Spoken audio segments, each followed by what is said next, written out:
We'll call this meeting to order. It's just after 7. Hello. Okay, we're going to call the meeting to order. If we could have just a little bit of quiet. I know it's an exciting night. Let me get us started so we can get to the excitement. Okay, it's 7 o'clock. It's Tuesday, May 26, 2015. We're in the CR room in the Community Center. It's the time, date, and place for the school board meeting of the Carson City School District. And with that, I will have Dion Contine lead us in the flag salute. I pledge allegiance to the flag of the United States of America and to the republic for which it stands, one nation, under God, indivisible, with liberty and justice for all.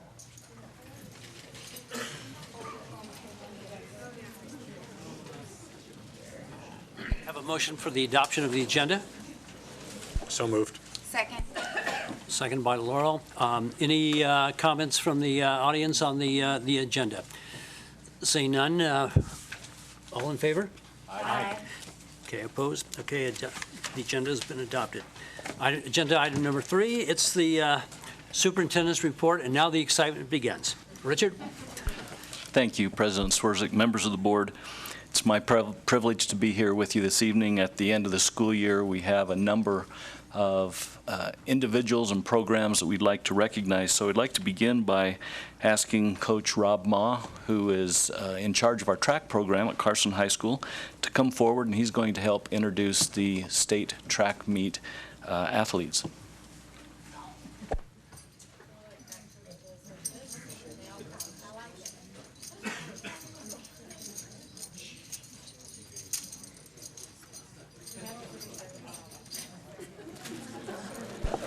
Mr. President, before Coach Ma starts, if any of the parents of any of our attendees this evening want a nice photograph, they're welcome to use our little elevated spot up here. Would you like pictures before or after? Hey, parents, what? Okay, here we go.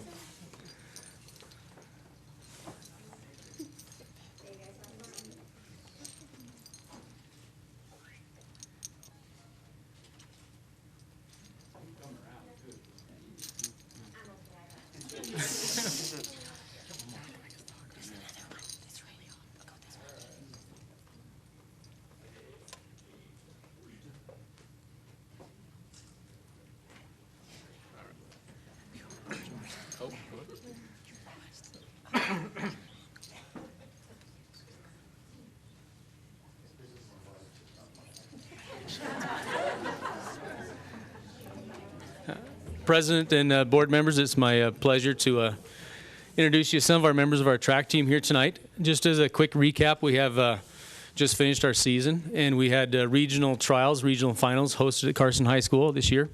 Last year we had state, which is a great meet. We had over 150 schools from around the state of Nevada come to our house, we'll call it, and compete at Carson High School. And next year we're looking forward to hosting state at Carson High again as well. But this year we had a great season. And unfortunately, all the members can't be here tonight. They're off doing various things, so we tried to get as many as we could. And our boys team this year took third overall in the Northern Regional Championship, which was 2 weeks ago. And then they took first in the Sierra League. So our boys are the Sierra League champions this year. And our ladies, which some of them are here tonight, not only won the Sierra League Championship, but they're also co-champions for the Northern Nevada Regional Division 1 title. So it was a good year for us. And down at state, our girls tied for 4th place. And our boys, I think it was around 5th or 6th. I have to go back and look again where they finished. So it was a good time down at state. And our members here, we have Abby Paulson. She's a freshman. She's a triple jumper and long jumper. And she did a great job at regional trials this year. And for her, she had to kind of fight her way into the regional finals, and she qualified as a freshman, which is a pretty outstanding job for her. We have Mr. Bassa, who apparently is not a stranger to multi-sport athlete. Also, Abby is as well. But Brandon's a wrestler who came out for us to run track and field, and he was on the 4x2 team that took third at Northern Nevada Regionals, and then also went to state, and he's got some medals somewhere at home, so we're glad he's here tonight. Athena is a junior this year for us, and she's our hurdle queen, I guess we'll call her. She's also on the 4x1 and the 4x2 team, which also broke our school records this year, so they own our school record. She's a member of that team that did that, so she's got a bunch of medals around her neck from regionals and from state. Corey's our senior this year, graduating. If you've been reading the newspaper, Corey's an outstanding track athlete, outstanding individual, as all of our athletes are. And he's moving on to greener pastures down south to Isuzu Pacific to compete in track and field. And he's got a lot of hardware and 400-meter, champion for the North, and had the state title and ran a great race down south. And we're going to miss him as a senior. Sarah Winder is a senior as well, and she's also a member of the girls' team, the 4x1, 4x2. She also went to state in 2 individual events, the 100 and the 200. So pretty impressive to go to state as an individual runner. Aaron Woodbury is our triple jumper, and he triple jumped this year and did a great job, and he went to state to compete, and he also made it in the regional finals. And then Maddie, our other senior, who we're going to miss as well. She's the queen of the jumps, and if you've been reading the newspaper about her, she was named the Field Athlete of the Year for Northern Nevada and the overall girls state, or the Northern Girls Athlete of the Year. So she was the best athlete out of all the girls in Northern Nevada, as voted on by the points she earned at the regional track meet. So she had a lot of firsts, and she's has a school record in the triple jump and in the high jump, and we're going to miss her as well. So there's some of our team members. If you want to ask them questions or say hi or whatever, that's your time now. Well, let's start with Abby. A freshman. We'd like to know, just come on up and just introduce yourself. Okay. Come on up, why don't you? Yeah, just introduce yourself again for the record. Hi, I'm Abby Paulson. Okay. Now, and Abby, being a freshman, I assume you're going to choose to come back to Carson High and lead this team. Yeah. And after that, do you have any plans? I know you're only a freshman, but looking forward to going on to higher education, or? I was planning on going to UNR college. Good for you. Good for you. Thank you. I didn't want to make you nervous, but Where do you see yourself in 10 years? anyway. And the two, let's have our two outstanding track athletes that we follow in the paper. Both of you come forward. Come on up, Aaron.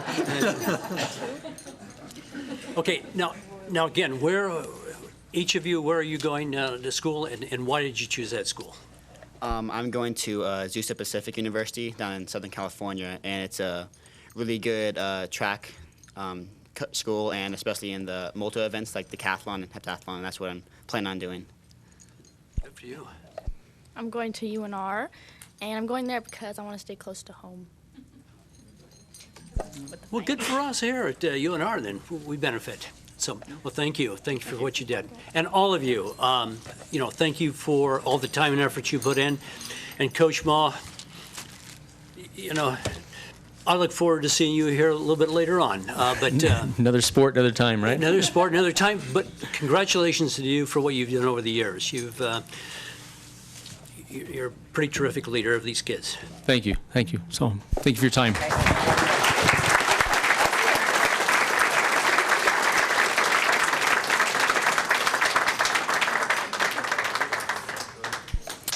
Next, Mr. President, members of the board, I'd like to introduce Sherry Kelly, who is our Skills USA advisor and one of our web design teachers at Carson High, and she also has high-performing students that are with us this evening.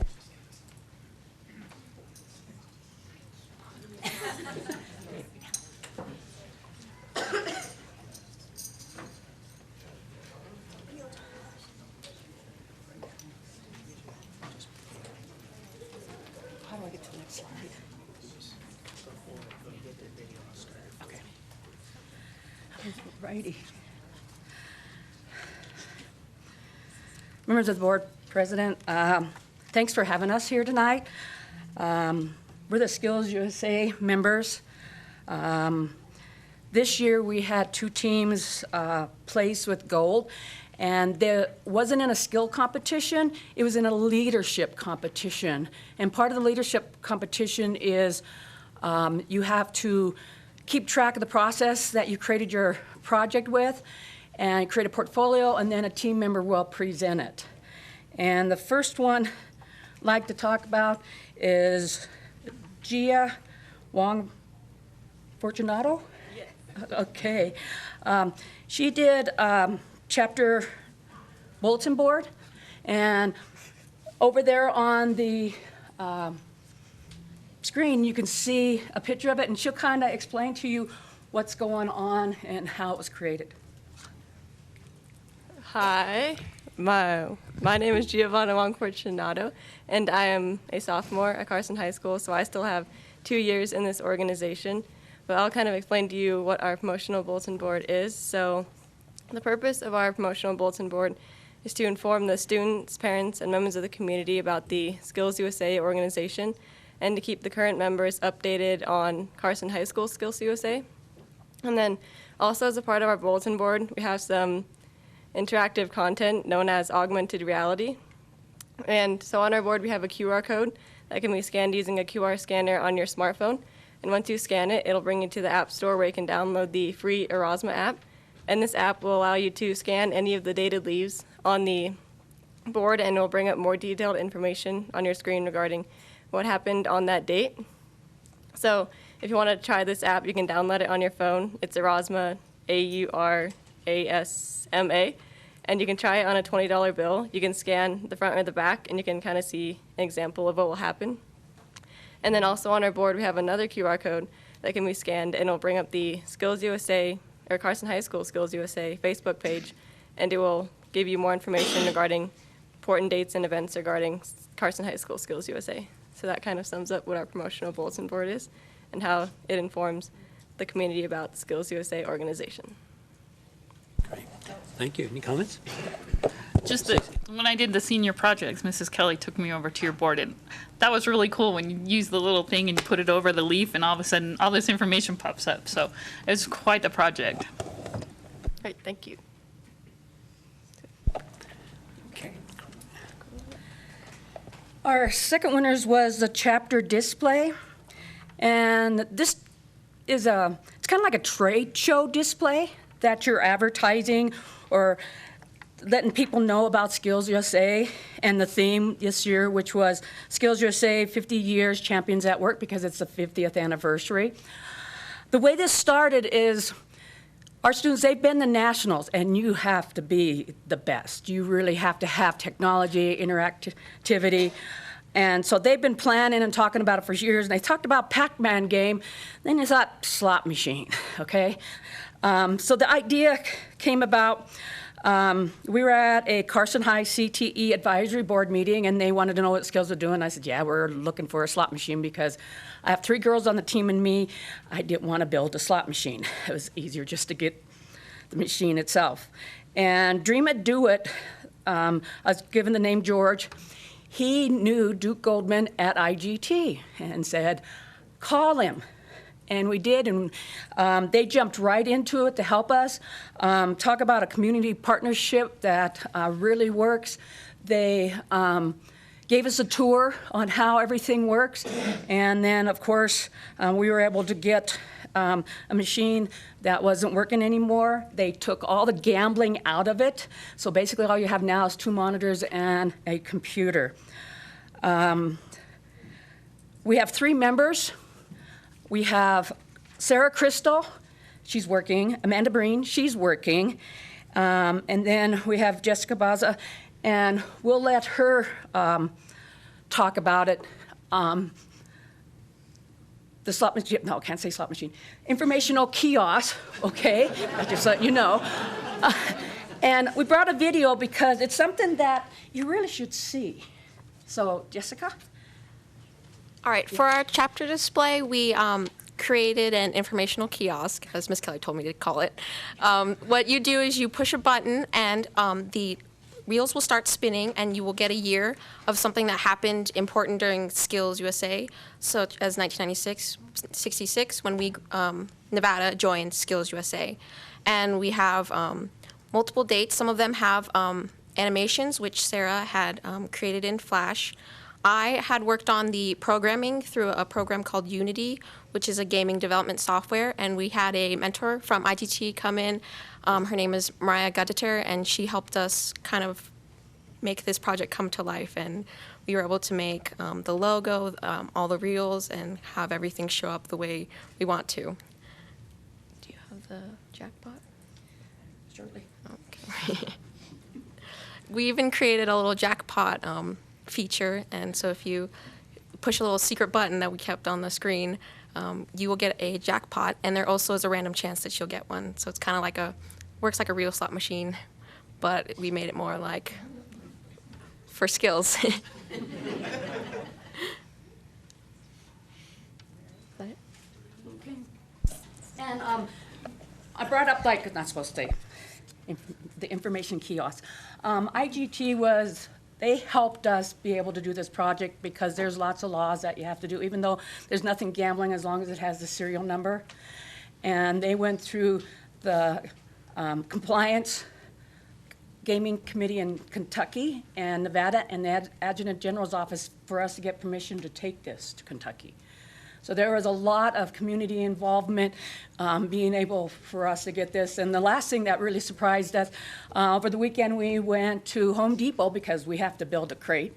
They gave us all the wood and screws and everything free. So that was really nice of them. So how was this received in Kentucky? As far as what? Oh, when are you going to Kentucky then? Oh, we're going June 22nd. It ships on June 8th. And so, yeah, we got some things to do. How many are going? 3. There's like just Amanda Breen and Sarah Crystal. They're both working. They're not here. Everybody on the team they had their specialty skills. Jessica here, you need to come up here and tell them what you're going to do after school because it really ties into the work she did for this. So, Okay. So for, as I mentioned earlier, for this project, I had worked on the programming part of it. And it really helped because next year at the University of Washington, I plan to major in computer science. And it was a nice way to kind of see the coding that kind of goes into making things. And even things we don't really think about, like slot machines, it's just all code and how that kind of works. So, yeah. Good. Good for you. Other comments from the board? Okay. yes. And we have one more. This year, we have the honor of having a state officer in Skills USA, Zach Sims. And he can tell you a little bit about what he's going to do and his special job at Nationals. So hi, as Ms. Kelly said, my name is Zach Sims. I am a state officer for Nevada. I don't know what position I'll be getting, but I'll find out after I go to Nationals. So at Nationals, I'm going to be taking some leadership classes that'll help me with running Skills USA as a state officer. And as a state officer, we will be running the state competition for Nevada next year.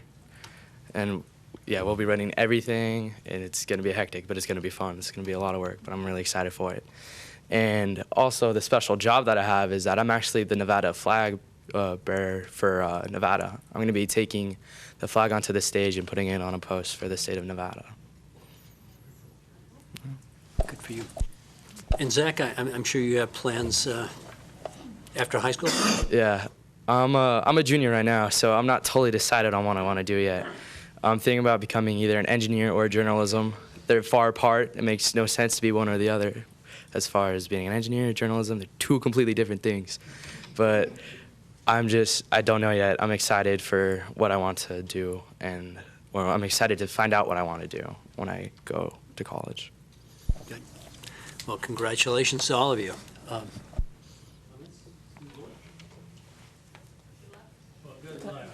Thank you.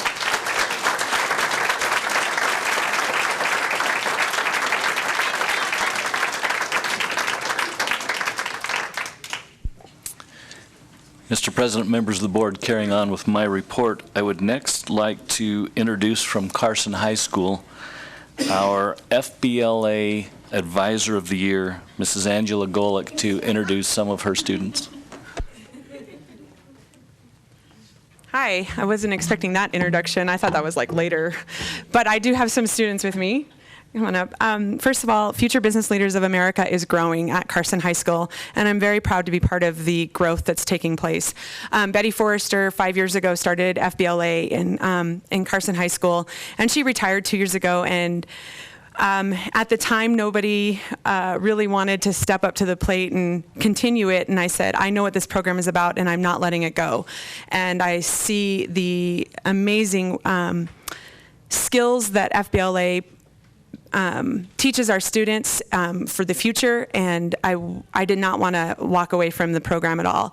And so in the last 2 years, we've managed to grow our club to the largest numbers we've ever had. We're up to 40 members this past year, of which I took 17 of those students to the state competition in Las Vegas in March, I believe, or April. April, thank you. Of those 17 students, that was the most we'd ever taken to state. They competed in 29 different business-related events, from job interviews to testing skills, public speaking, business plan, business presentations, all of that nature. And we walked away with 22 top 10 finishes from our students in the state of Nevada. And I'm very proud of that. 11 of our students at Carson High School qualified for nationals, and 9 of them are going to be attending nationals with me in June in Chicago. Woo, the Windy City, that's what they tell me. How could it be windier than here? I don't know. I don't think so. So I have 3 state champions. One of them could not be here tonight, and that's Margaret Duvall. Margaret is actually a repeat state champion in multiple events. She's been in the club since she was a freshman, and she's been a state champion 3 years in a row, but she's not here. But the other 2 state champions are, and I'm proud to announce that they're freshmen, and this is exciting for our club. So on my left is Sadie Scher, who's was the state champion in job interview, and I'm going to let her talk about that in just a minute. You might also recognize her from the paper for being a state champion or a finisher and national qualifier for speech and debate as well. She's a rock star. I'm a little privy to this one on this side. Some of you might know her. Her name is Hannah Golick. Yes, that's a relation. And that's my daughter, and she was state champion in the event that she did, which was a testing event in FBLA principles. And so I'm going to introduce them, give them a quick minute. But I do want to say, before I let go of the microphone, I want to thank Billy McHenry, who some of you may not know, or some of you may. He is the business and marketing teacher at Carson High School and does a fabulous job of recruiting members into our club. So the club is separate, it's not a class, but I get a lot of really amazing kids from him. So, and he's my co-advisor of FBLA. And our CTE administrator, Michelle Lewis, you do know her, and she is rock and roll. She's just fire, and she puts a fire in all of us to be great and do better, and I love having her on my side. And I also want to thank publicly the New Entrepreneur Network here in Carson City, who is a member of the Hop and May Adams Foundation, who is our business sponsor, and have stepped up to the plate and donated a lot of money to our organization this year to allow us to travel to nationals. We have students that are going to nationals on our team that probably wouldn't be able to afford to go, and because of their very generous donation and the community support as well, matching those funds is allowing students to have an opportunity that I don't think they would have had in their lifetimes. And so I'm going to turn it over, and thank you again. I was, one last thing, very honored to receive FBLA Advisor of the Year for the state of Nevada, because it came from a nomination of my students and my administrators, my principal and Miss Lewis, who nominated me for the award. And then I was put up against the ranks of some amazing FBLA advisors in this state, and couldn't believe my name was on the Jumbotron. So anyway, thank you very much. I'm going to let Sadie and Hannah have a go at this really quick. I'm Sadie Scher, and I got first place at job interview at State, and I kind of joined FBLA just to be a part of my school more as a freshman. I wanted to get involved, and little did I know that this would actually give me skills that I could use all throughout my life, like job interview, and I'm just really happy to be a part of a club, and I'm excited to go to nationals. Congratulations. I'm Hannah Golick, and I'm her daughter, and I got first in state for FBLA Principles and Procedures. I joined FBLA not only because my mom's the advisor, but because I wanted to learn business skills, and I think that just because I may not want to be a business leader or in the business world as an adult, I think there are skills that I'm being taught that I can use my whole life. Great. That's any comments from the board? Joe? I just wanted to say congratulations to both of you. I know Sadie quite a bit, and it's nice to see you getting so involved in high school already, so good for you. Thank you. You two are exactly right. All the skills you're learning, whether you're going to go into business or any other field, they're all going to be useful, so good for you for seeing that early on. Thank you. And Angela, come on back up here. I look forward to you every week in the paper, so I know what's going on at Carson High. The crime column. No, you do just an excellent job, and I just thank you for that. But being selected as the FBLA advisor of the year, that's pretty major league stuff. So yes, it is, and I'll get a walk across the national stage with my name on an even bigger jumbotron. I'm not sure how my head's going to be able to handle all of that, but. And the president of our chapter will get to walk me across with every chapter president gets the honor of walking their advisor of the year across the stage. So that'll be kind of fun. And thank you again for every time I see you, and I always enjoy seeing you because I go home and tell my husband, oh, I saw Mr. Swirzak today, and he always makes me feel so good about myself because, I never know if anyone's even reading that column. And so I really appreciate that you do read it. And every time you see me, I love the compliments. And I have been at Carson High School for 10 years, and it's an amazing school. And the whole purpose of that article is to let the community know just what an awesome job my coworkers are doing with their students and our great students. Public school education, some people may be down on it, but at Carson High, it is phenomenal. And that is the message that needs to be heard loud and clear. Well, again, congratulations to you, and thank you for leading our students. Thank you.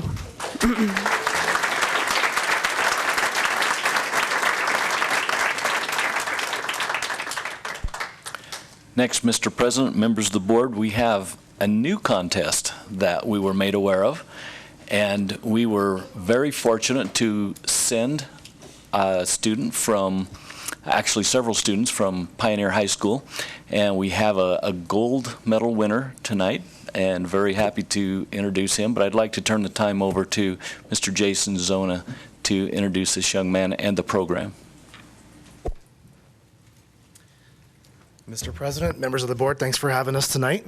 I'm going to introduce two important people, more important than I am. We have our JAG specialist, Miss Jordan Rowbottom, here. She's also a teacher at our school. And we have Christian Burrows. He's the one who went and when he's not medaling, he's also playing guitar and singing tunes from the 60s and 70s before his parents were even born. Right? Actually, my dad's born in '59 and my mom's in the '60s. So. You're going to hear a lot of information tonight. So I'll turn it over to Miss Rowbottom. All right. Thank you for your attention and your time for tonight. I'm the JAG specialist over at Pioneer High School, and JAG stands for Jobs for America's Graduates. It's a federally funded, state-funded program through the legislature, and we are fortunate to have it here in Carson City and at Pioneer High School. And JAG is more than just a class. It is a culture. It's a skills-based curriculum. So I teach and lead the students as their specialist advisor, mentor, guide, through all of the skills as previously mentioned by the FBLA advisor and the competition that they went to. So very similar program, very similar goals as far as teaching those transition skills. This different scope is, one, it is a class, so it's kind of combining the business class and the club. That's over there at Carson High. But it's also for and designed specifically for students who are at at risk, or we like to call it students of promise, students that have significant barriers against them in their life. And my job is to help them overcome some of those barriers, so not just make it about that status or that title. And Chris, as well as Savannah Pimentel, who you've met previously, as well as Kaylee Farika, they're all in JAG at Pioneer High School. And all three of them actually were part of the 8 students that got to go to the national, or it is a national competition, but it was a state competition this year, because this is the first year that it has been on in Nevada. It's called the Career Development Conference. And Christian Burrows placed first place in employability skills, which is an interview resume cover letter competition. And I'll let him speak about what he did there and how he prepared. Hello, guys. Good to see you guys. I'm Chris Burrows, as I already announced, president of the JAG class. The competition, was really nice. Went down there, although a competition went down there before HOSA, and they got to stay at a nicer hotel for 4 days. Definitely enjoyed my time down there for sure. The competition, definitely allowed me to step up and show my leadership skills, and definitely enjoyed it for sure.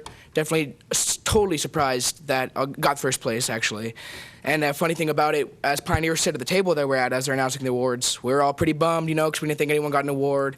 I was the last one called for the award, and then the first place was also announced, so as my name was called, we probably got the loudest cheer the whole time there, and then a couple of JAG specialists came up to us at the school and said, we really appreciate your guys' enthusiasm, and so we pumped them up.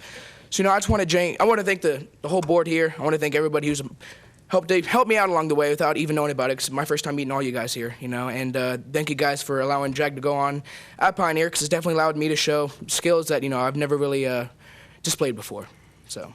And by down there, he means Las Vegas. Yes. That was where the competition was held. Apologize. It will be in Reno next year. So, okay, now that you got the gold medal, what are your plans for next year? For next year, hopefully get a job with my father. Definitely something I want to stick around with, because it's concrete work, and I'm not looking to be as beat up as he is at his age. So, as I take the skills I learned this year, definitely dive in head first to this workforce and just show, what JAG has taught me, what I can show to the world. So. You want me to be a little more specific? No, but part of your leadership skills, do you share this with the other kids at Pioneer and encourage them to no doubt. get a focus? One thing I can say is that prom this year at Pioneer, it's supposed to be a leadership thing, and leadership didn't really take up the role for it at all. So as I was really enthusiastic about the whole prom thing, so, I wanted, it's my senior class to be able to have a prom, So I went out there and, told leadership to get on the roll, help other kids get enthusiastic and show, that there's definitely, this should go down. And if we want it to happen, students got to show interest. So, that's one time the school definitely got to show my leadership skills, and I've showed leadership skills in other examples, but that's just one example I can remember right now on the spot. Well, good. I think we all wish you well. I think you are going to be a leader going forward in this community. So, thank you for that, and thank you for taking the time to lead this group. How many are in this? Did you say 8 or 9? So 8 went to the competition, but I serve, this year I've served about 40 of Pioneer High School students, current and previous students. So JAG follows students that have been in the program for 1 to 2 years for an additional year after they graduate or leave Pioneer High School.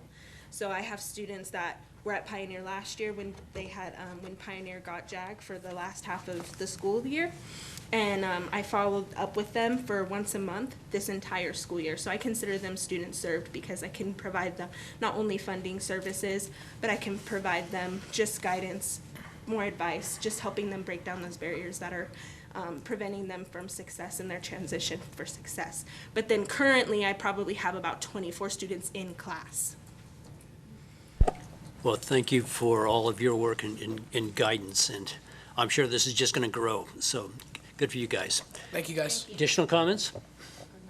Congratulations. Thank you.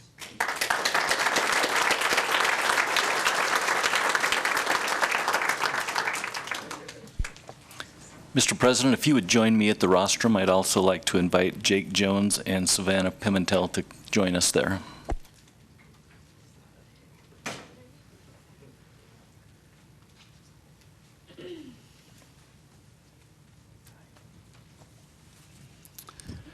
Members of the board, these faces are not unfamiliar to you. It has been our pleasure over the last year, and several actually in Jake's situation, to have had these fine young people join us at some of our board meetings.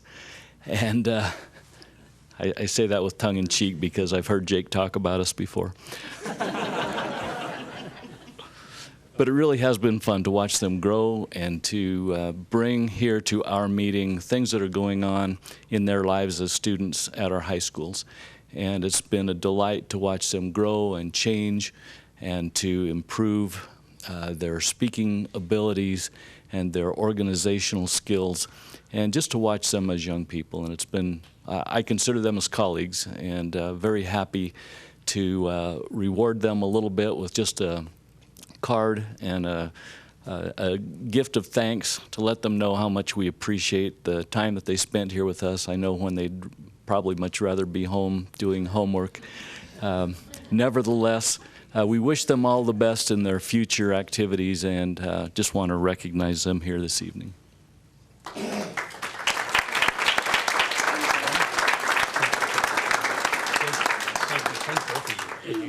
Go ahead. You want to have a good time.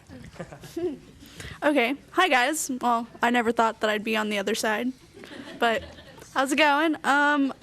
Thank you for giving me the opportunity to be able to report to you guys. And I mean, when I first started, I was a bit apprehensive, but as I kept going and progressing through each one, it just got easier and easier. I can also say that doing these board reports and stuff have helped me to go compete at the JAG CDC for public speaking. And without that, then I didn't have the confidence that I thought I did, but now I know that I do. And thank you guys.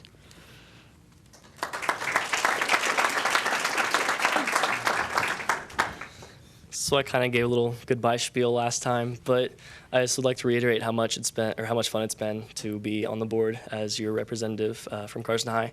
I've grown a lot. It's been a great 2 years. Every one of you guys have made an impact on my life, just teaching me how to speak in public, how to hold yourselves at these professional meetings. I definitely am looking towards becoming a school board member or something when I get out of college and when I can actually handle that. But I'm definitely looking forward to what Kaylee can do next year and maybe the year after that. But you guys have a great new representative, and I just thank you guys for all the fun and all the laughs and all the memories.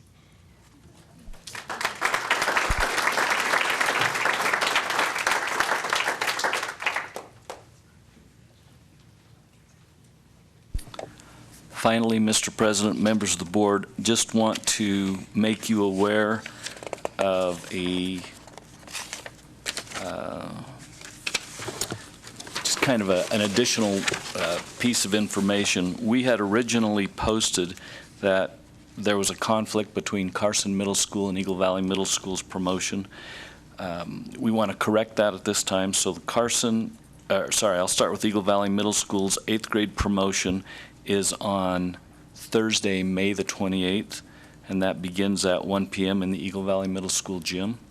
And then Carson Middle School's 8th grade promotion is Friday, May 29th, and that will begin at 12:30 in the Carson Middle School gym. So just wanted to make sure you had that change.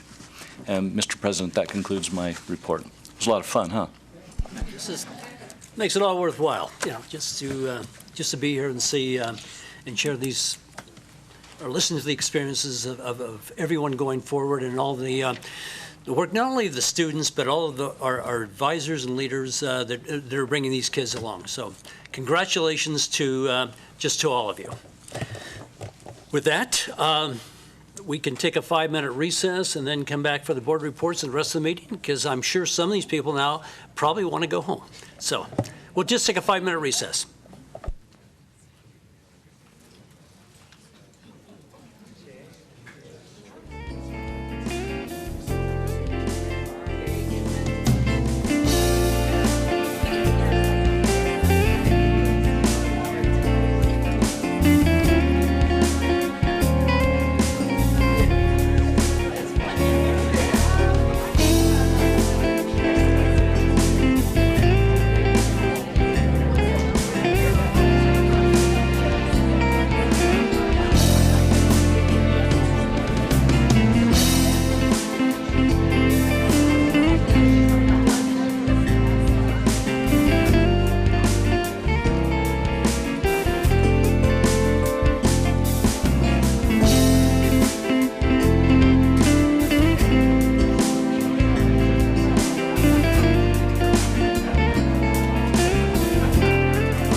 some more excitement and actually sadness to see people leave. But the excitement is we get to honor what you've done for us. So with that, agenda item number 7, introduction of the 2015 Carson City School District. You can start with board reports. Oh, wait a minute. We've got association reports, but we got board reports first. Kaylee?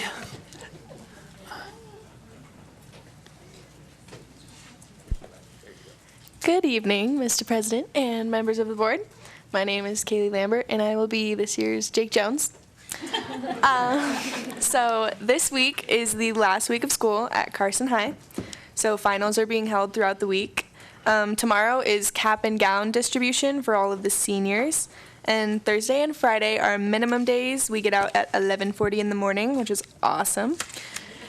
Graduation is this Saturday at 10 a.m. on the football field, and we're looking forward to summer, and that's my report. Kaylee, glad to have you. Okay, Steve? Dion? Reporting for Fremont, they're finishing up, of course, like everybody is, their school year with field day, awards ceremonies, kindergarten, 5th grade promotion, and they'd like me to thank all the Fremont families for all their support throughout the year and wish everybody a great summer. I don't have any school reports, but having Mrs. Golick and Mrs. Kelly here just reminds me that how thankful we are for the people that step up and go outside of the classroom and help do a lot of the stuff that these kids get involved with, and we couldn't be more thankful for all the time. And Mrs. Kelly, I know she left, and I'm sorry I didn't say anything, but have you ever thought about shipping a slot machine to Kentucky? You cannot believe the hoops that she had to jump through. And I know she's just one of many people in this district that go up above and beyond all of for our kids' sake. And I just wanted to say thank you to all of them. Okay, for Fritch Elementary School, tomorrow at 1:30 is the 5th grade promotion. And then just a reminder, because I left the invitations from the office staff, Thursday is field day at Fritch, and lunches start at 11:15 is when kindergarten lunches start, and then they continue on. But if you stop by, there's you can have a special lunch that they're doing with the sausage factory that you can purchase, or you can bring a sack lunch and have a picnic with your family. Thanks. Real quick, Carson Middle School, as it was mentioned, graduation Friday at 12:30, or promotion for the 8th graders. And they're asking for a parent to bring the kids there by 9:30. And they want to make sure, one, the kids are appropriately dressed and they're prepared and they kind of get the day underway. So if a parent can at least accompany them for the first few minutes, they would appreciate that. And I was just going to put a little plea out to Carson High School.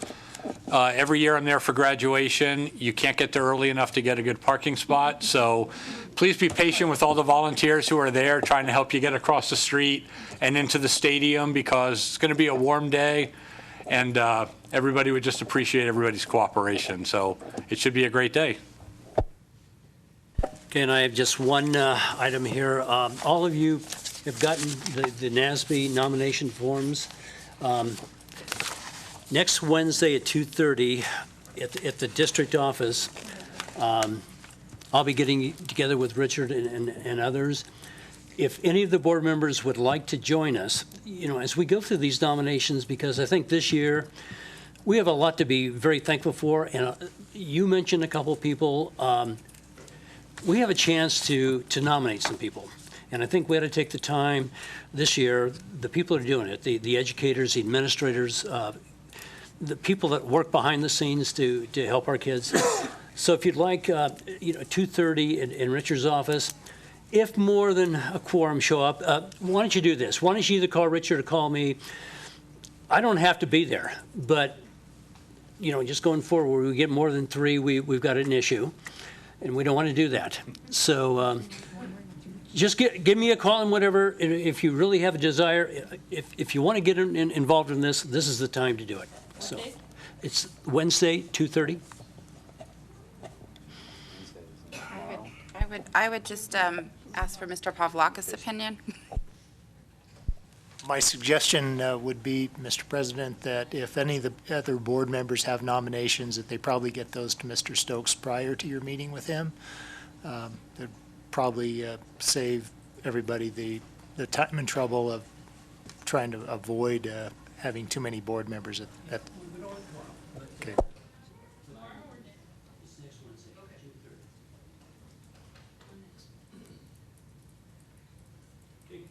Going on now to the Nevada Association of School Boards, NASB. Stacy or Laurel, any reports from them? Well, we had a phone-in conference last Monday, and as usual, this time of year, it was all about legislative stuff. So, and we still don't know any of those answers until whenever they quit, and we'll see when that happens. And then just the other thing is the July 31st and August 1st, they will be in town here. So we're looking forward to hosting that. Agenda item number 5, association reports. Ruth Lee.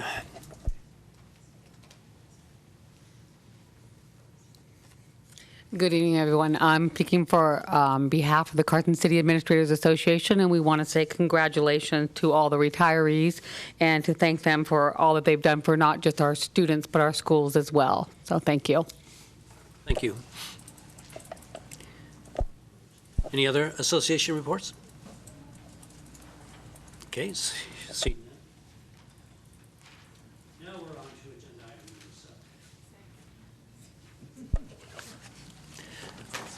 7.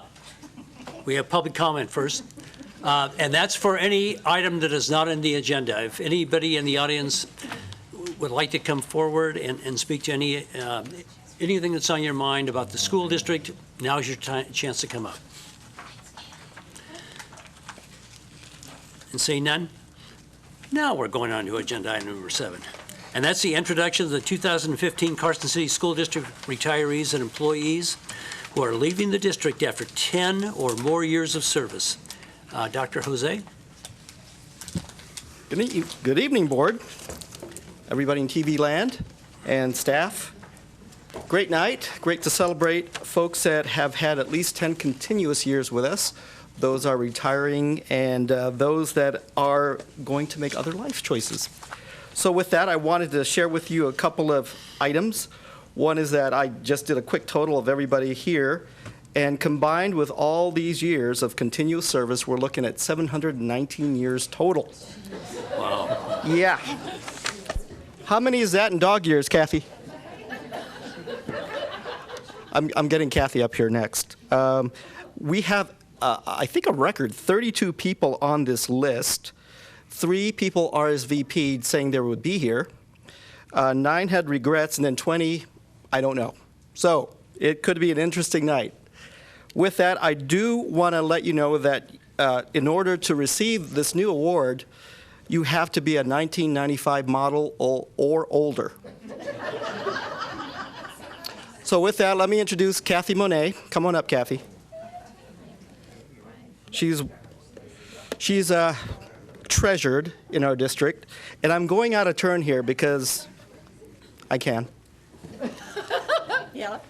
Kathy, what did you tell me when you were going to retire, and you and I were chatting about the award? You remember what you said to me? Yeah. Go ahead, be honest. Well, I think I said a few things, but I just about the.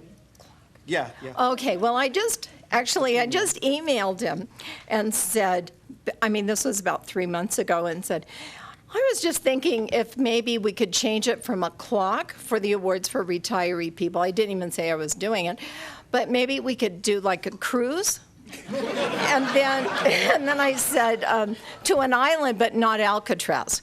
And so he really didn't come back with a very creative, but it was okay. So anyway, that was it. I just said, if you're retiring, you don't need a clock. We needed the clock when we first started. Now we don't need it. So that's what I said. So I'm embarrassing Kathy badly tonight because I want you to open our brand new award, starting with you. So you get to open up the first one. Is this the cruise? There's a tiny ship in there. Oh, really tiny. Yeah. Put it in the bathtub. Got it?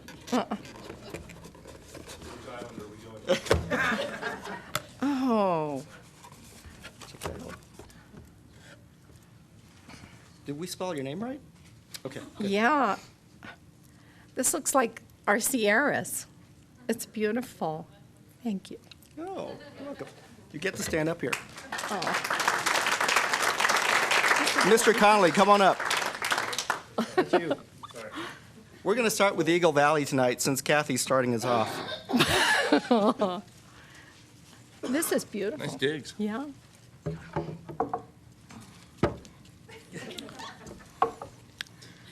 What do you have to say, Kath? Oh, okay, this is what I'd like to say. She always, I never go first. I know better. I would like to say I have been so blessed, and thank you so much. And I'll tell you where it started at Eagle Valley with Barbara Little. A fabulous principal, wonderful principal that was with our school district 30 years ago. She was amazing. Many principals, many vice principals, many great leaders, wonderful teachers, great students. And now I'm leaving with the best again, Mr. Conley and Dr. Molden. And I just can't be happier just to go, but I mean, I just can't be happier with who I'm working with. I just love them. We're blessed as the school district to have them. We really are. Thanks, dear.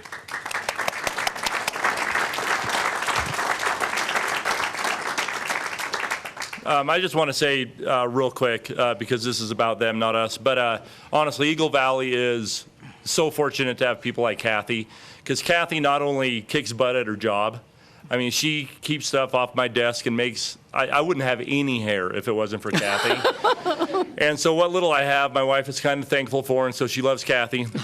But honestly, just in addition to just doing her job, Kathy, honestly, I've been very blessed with working with very good, effective, positive administrative secretaries, assistants in my however many years, 13, 14 years in admin. But Kathy, and no offense to any of the others, but Kathy has been the best. And I think what strikes me most about Kathy is not only her job skills, but on a personal level. Middle school girls can really be kind of nasty and mean sometimes and really messed up a little bit. And Kathy is a role model for them, and she will tell them exactly what they're doing wrong, but how to make it right and how to be a lady. And I think, unfortunately, that is missing sometimes from some of these young ladies' lives, is maybe a positive role model all the time, or someone who will say, knock it off, and this is why you need to knock it off, and this is how you can do better. So I respect Kathy as a lady in the fact that, you know, she is a role model for others, and honestly, she's kind of like one of my mothers, and she keeps me in line, and I appreciate that as well. And we will definitely miss Kathy at Eagle Valley.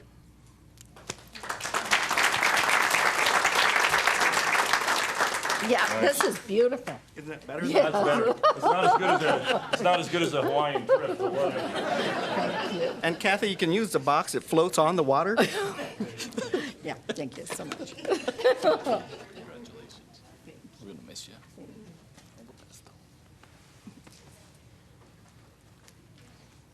And don't we have more from Eagle Valley? We do. Or are we doing me all? Yeah. Come on, Mr. Connolly. You're not done yet. Should we start with her? Let's start with Kathy. We'll go Kathy. Kathy.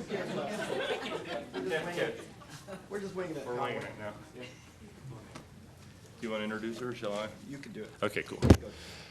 You probably already know her, but this is Kathy Barbie. And Kathy has been at Eagle Valley 26 years. 26 years, but you've taught for 37. So somebody got her warmed up and broke her in for us, and then when she came to Carson City, she was ready to go. She's been at Eagle Valley that entire time, so she saw basically Eagle Valley almost from its infancy, from when it was born, and she's seen it all. She's seen the ups and downs, the good, the bad. What I've noticed about Kathy is the fact that she's not only Eagle Valley, though, because she's helped with Carson High School, with the craft fair. She's gone beyond Eagle Valley, and I think that's very important, that as a district, we're not just focused on our one school, because, you know, without us working together and without us being, you know, good ambassadors for the entire district, I think we're going to fall short. So Kathy, I think, has done a fantastic job of supporting not only Eagle Valley, but of the district as well. And so I know that we're going to miss Kathy also because she does keep Brian Wallace in a little bit of check. And so she's been good for doing that. And I appreciate all the work that Kathy has done. So with that, Kathy. Thank you. You're welcome.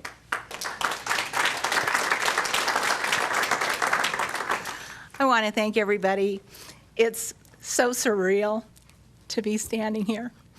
And I know that there's a lot of great things looking for me on the other side of the fence. I've heard about it from all those people that are already there.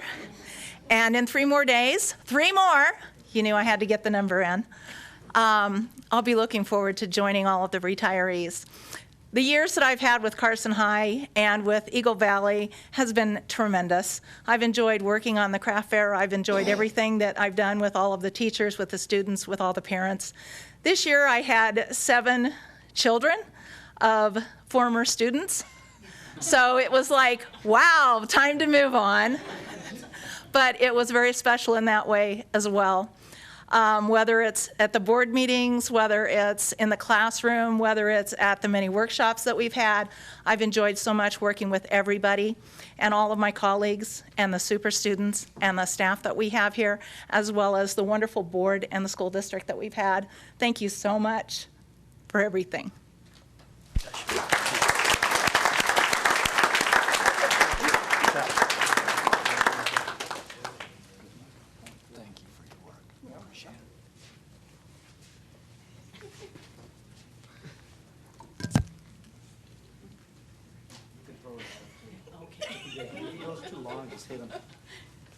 Put mine up here. It's gorgeous. It's red like a dagger. What does that tell you? Look at that thing. I know. So we kept the fiercest plant for probably, this is Fran McDowell. And she has taught English, well, she's taught in all. She needs to stay around for another 9 weeks because I believe she has 39 3/4. 39.93 years. 39.93 years. So I don't know what that translates into days, but I mean, she might as well just stick around for a little bit longer and just get 40, but I can't blame her. We kept the dagger plant here for who I think is just one of the nicest women I've ever met, one of the nicest teachers, just a nice soul to Fran, and she'll do anything for anybody. I don't know how many new teachers she's put under her wing, but she is kind of like the mama bird. And she feeds them when they need. She pushes them out of the nest when they need it. She squawks at them when they need it. But most of all, she's there to care for them. And so Fran's going to be missed because she is Eagle Valley again, and she is Carson City. And I mean, when you have almost 40 years, talk about dedication, and she still comes, and she's still pleasant, and she still has a smile on her face. And after 40 years in any job, I think that's absolutely amazing. So congratulations, we are jealous, and it's kind of cool. At Eagle Valley alone, I don't know if any other school can beat this. We have almost a century in our retirees. And I'm not saying you're old. I'm saying that is impressive, and if we could all do that and still serve the district and the kids as well as they have over almost a century, that's very, very impressive. So again, congratulations, Fran.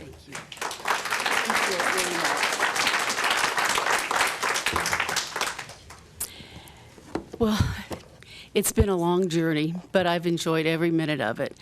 And out of the 39.93 years I've taught in Carson City, all but 3, and the other 3 were in Las Vegas. So I really feel good about spending my teaching career all in Nevada. I enjoyed all the principals and the vice principals that I've had at Eagle Valley, and it's wonderful to rub shoulders with the people that I've been able to teach with. I'll miss them, I'll miss the kids, and I'll miss the routine of just getting up and going to school each day and doing my best.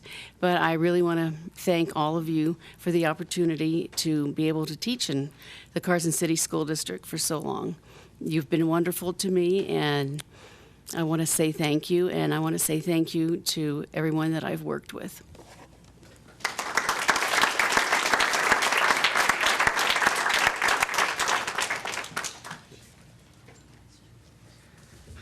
All right, and that's just one school. Let's go with Carson High, and I'm just going to read off names as Principal Fuson comes on up here and joins me. We're going Definitely celebrate Bill Barbie. He taught at the high school for a long time. Larry Batt, custodian. Adrian Evans, science teacher. Susan Farnham, registrar. Lisa Kramer, special ed. Carrie Lack, reading strategies teacher. Sherry Mariani, the awesome admin secretary. Anna Province, another awesome teacher. So, Mrs. Fuson, they're all yours. All mine. Okay. Well, I think I'll start with Susan and Sherry. Why don't you come on up together, if you will? They made me promise that I wouldn't make them talk, so you get to listen to me. But I'm going to tell you why they're up here together, too, in a minute. So both of these ladies are currently in our counseling office. Susan started at Carson High School in 1986. She was in the attendance office first and then became a vice principal secretary and moved to guidance in 1991. Just 1 year later, Sherry came on staff, right, and actually worked in the attendance office for 10 years, and then in 1997 went to the counseling office. So both of these ladies have run our counseling office together since 1997, which is 18 years. So when I look like Mr. Connolly next year and I've lost my hair, it's because they both decided to retire at the same time. Needless to say, I'm new still. I'm still new and a little bit freaking out over that, but that's okay. We still want to celebrate them and their accomplishments. I did ask them both what they're going to do with their retirement time. So Susan said that she plans on doing lots of hiking, taking up some other activities that she hasn't had time for, like playing with her granddaughters and doing some traveling with her husband. And Sherry plans on taking trips with her husband as well. And actually, he retired earlier this year, so I'm sure he's been impatiently waiting. We actually shared stories.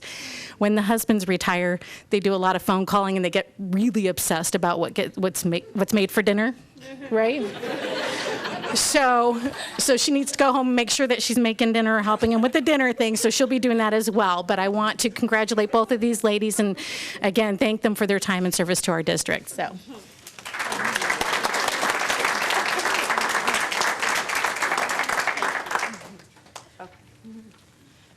You have plaques. Come on over. Don't you want to say something?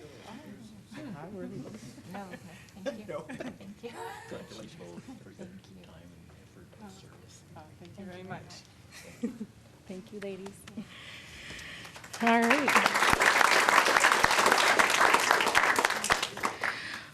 Okay, Bill, why don't you come on up now? You've seen Bill's better half, I think, a little bit earlier, right? Come on up. All right, so Bill has been at Carson High School since 1988, a long time as well, teaching automotive service technology.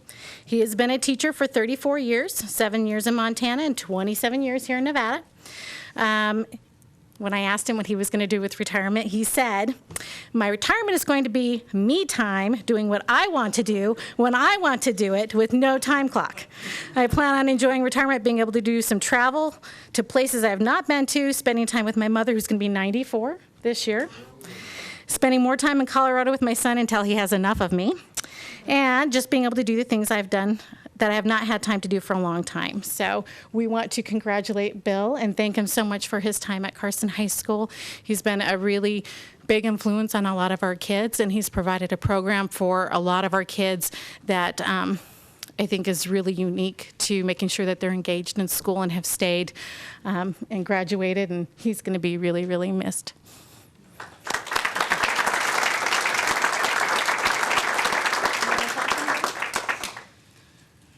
Well, I'd just like to say thank you. It's been a wonderful experience here in Carson City and being part of the Carson City School District the last 27 years.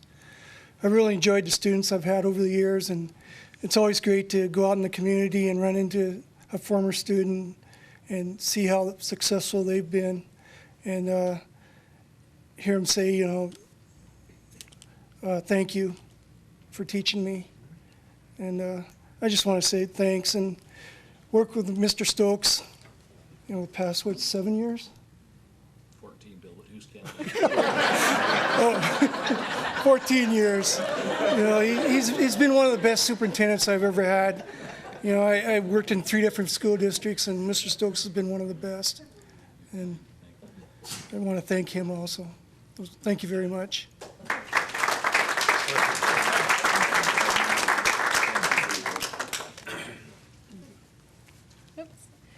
All right, next I'm going to ask Adrienne Evans to come on up. Okay, as you can tell, Adrienne is way too young to retire, so she is not one of our retirees. But she has been at Carson High School since August of 2004, so 11 years ago. She is leaving us to put her teaching skills to use in the private sector, specifically working in the field of wildlife management, and she is also going to pursue her PhD. She currently teaches oceanography for us, so wildly popular course on our campus. We're trying to keep it quiet on the down low that she's leaving, so it's great that we're on TV. That's fabulous. Tomorrow, we'll have a flood of kids come into the counseling office and want to change their class when they find out she's not teaching it, but we wish her all the best, so we want to recognize her for her service as well.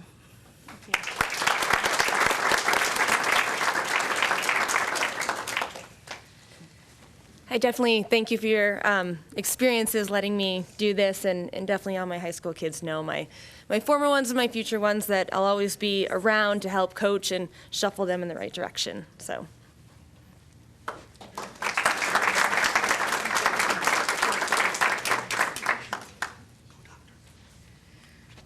All right, Carrie Lack, come on down. So Carrie is obviously probably not a new face either. Carrie has been in our district for 22 years. Actually, only the last 5 at Carson High School. She's a reading specialist for us. Before that, she was at Fritch Elementary School. So she has a business. I'll put a little plug in for your business. She makes organic baskets of organic fruits and vegetables, right? And she's going to spend time in retirement doing that, and also expanding her greenhouse and actually reading a lot with her grandchildren as well. 7, is that right? Yes. 7 grandchildren. So she has some exciting plans, and actually we're kindred spirits, because she said, now I'm actually going to have time to exercise. And I'm like, oh gosh, don't you even know it, because that would be my goal too. So we want to recognize Carrie as well and tell you, first of all, I do have to say, this is also stressing me out because Carrie teaches in her freshman house. Okay, she teaches with another spectacular English teacher, Becky Rodina. And they have such tremendous growth with students. So she takes, her and Becky take the hardest of the hard kids, the ones that are struggling the most when they come to us from middle school. And we were celebrating their MAP scores of our students and how much growth they've made. So I'm a little scared on how we're going to be able to continue that that legacy that she's left for us. But she is just a dynamic teacher, and so I wish her all the best. Thank you.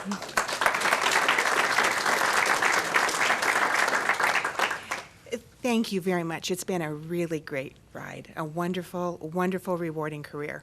And Carson City is just, it's been a fabulous district to work for. So thank you all for the opportunity. Thank you very much.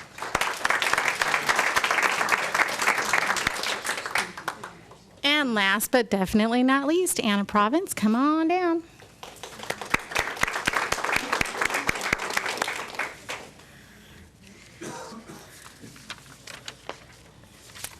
So Anna has been working in our school district for 22 years. She actually came up from Las Vegas. We won't hold that against her because I did too. So it's actually a good thing. It's fine. We stole her from them, which is a good thing. She teaches math for us, actually teaches all of our proficiency or a lot of our proficiency math classes, and makes just amazing amounts of progress and leaps and bounds. Gets her kids to pass the proficiency exam. Just remarkable work that she's done for us. She has been happily married for 33 years. So in her retirement plans, she is going to spend time with her 2 beautiful daughters, her 2 son-in-laws, and 2 grandchildren.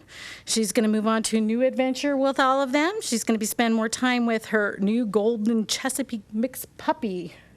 is one of her plans. Maybe doing some tutoring, coming back as much as I can beg her to do substitute teaching, etc. And I have to tell you, Anna is one of the first people I met at Carson High School. She calls me boss. I kind of like it. Gives me a little bit of an ego boost. So, and she always checks in with me. She's like, hey, boss. And then this is all year long. She's been rubbing it in. She's like, hey, boss, by the way, I'm retiring, and it's really a shame because I know this is the first year here, and I would have liked to spend more time with you, but, I am retiring, and it's great. You're going to do great things, but I'm retiring, and so I've been hearing this all year. So I am very sad to see her go as well because she's going to be a tremendous, tremendous loss to our school, but I definitely would like to recognize her for her time and service to our school.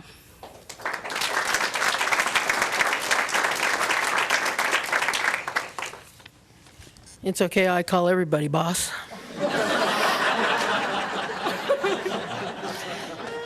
And my husband will attest to that. I know. Well, she was a boss. Let's see. She was a boss. And here I just thought I was special. She was a boss. Let's see. Most of them out here were bosses. There you go. We got lots of them. I worked for 11 years at Eagle Valley. That was before Conley got there, but I got a really nice trip that I got to spend half a year at Carson High and half a year at Eagle Valley, and so I got to have Conley for a boss too. So he was my boss. Okay, got it, Anna. Actually, I've really enjoyed working in Carson City. I've worked with all ages of kids. I've worked from 4th grade through college level. I've worked at all 3 of the prisons when all 3 of them were still open. I've had a good time. It's been a good ride. And Vegas was okay. But I only spent a few years down there. And I've loved it here. My girls grew up here. They went through all of their school years here. And they couldn't have had finer educators. The people in this room, there's lots of them. I look at them and I go, you're so awesome. You're leaving? I am very grateful for this experience. And I'm grateful to the school board. I've come before the school board before. And you're just great people that you give your time like this to the community. And it's greatly appreciated. The kids need this. And they need good educators. And so there'll be somebody else take my place. I'm not worried. I'm like, thank you all.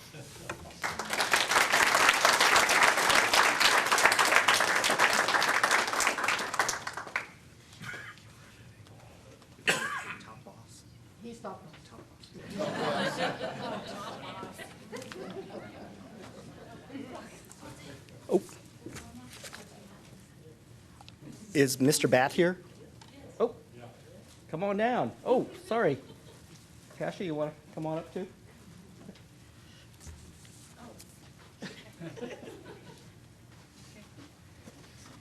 Mr. Bat, Yes. welcome. Sorry. It's quite all right. Yeah.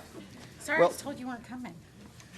I didn't know if it was or not. All right, so you didn't know. All right, so Larry actually left us October? September. So I had not been obviously at the school very long. So you have been in our district for a total, or had been in our district for a total of coming up here. 22 years. 22 years, that's what I thought, 22 years. 22 long years, huh? Yeah. So, Fun, I know, challenging but years. now, since you've been retired for the past 7 months, maybe you can tell us all what you've been doing and spending your time with. Not much, because I don't like the cold. I've been hibernating, so I've been staying in the house. I'm waiting for it to get warm. But I'm getting ready to go on a trip back to the Smoky Mountains. It's one of the places I like to explore and around, and I have relatives back there, so I'm going to go next week. And All right, so you don't want to come work graduation on Saturday? No. Yeah, did that? No, I'm Been there, done. done that? I'm done. All right, well, very good. Well, we have this award to you, and we thank you for your service, too. Thank you, I appreciate it. Thank you.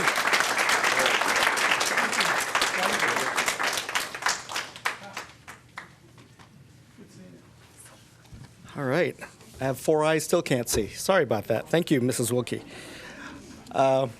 From Pioneer High School, Mr. Holden, I know is not here because Mr. Zona told me.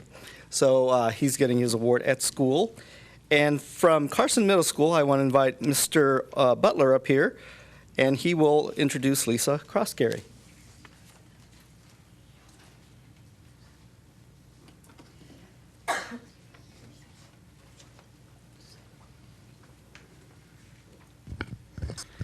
evening. Mr. Sadler sends his regrets. He's working with National Honor Society ceremony tonight.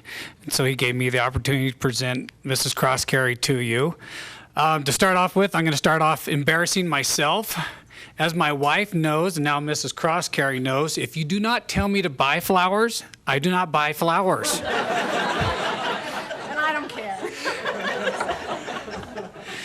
Mrs. Crosscarry's been with the district for 20 years, and I'm going to take a guess here on this one. 28 total teaching years? 30. 30. Okay.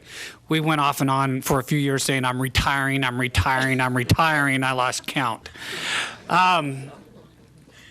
Couple stories about Mrs. Crosscarry. One is she's been a great mentor. I've been with the district for 14 years, and she has mentored me all the way through there and continues to mentor teachers, first-year teachers at our school. She is always there to help anyone who has needed help at any time. She has worked through some difficult classes at times, and last year was a difficult class. And off and on, I'd go to her and say, are you giving it up this year? And she was, yes, I'm going to give it up. And then at the end of the year, she said, I'm coming back for one more year. And I'm glad I did, because I had the most fabulous You know it's class. time to retire when you go out on a high note, which she's doing with this, and when you're Mrs. Crosscarry and you say in the morning, 2 days, 3 days before school's out, you say, I'm giving the students Thursday off. 14 years working with her, and this is the first time I have ever heard her say, the students are going to have a day off Thursday. That's only because we had to turn our grades in Wednesday. Not because I wanted to. Otherwise, she would have them working when everybody else is signing yearbooks. Ladies and gentlemen, I'd like to present you Mrs. Crosscarry, who says she only wants to say 10 words or less. Thank you. And I'm not retiring, I'm redirecting. Because I figure I have another 30 years to find another life. But I've enjoyed my 30 years of teaching math and torturing my children. And I'm a taskmaster. Mr. Butler knows that. Every single minute, every single day, they work, and they always ask me when we're going to have a day off, and they get Thursday off. So, thank you.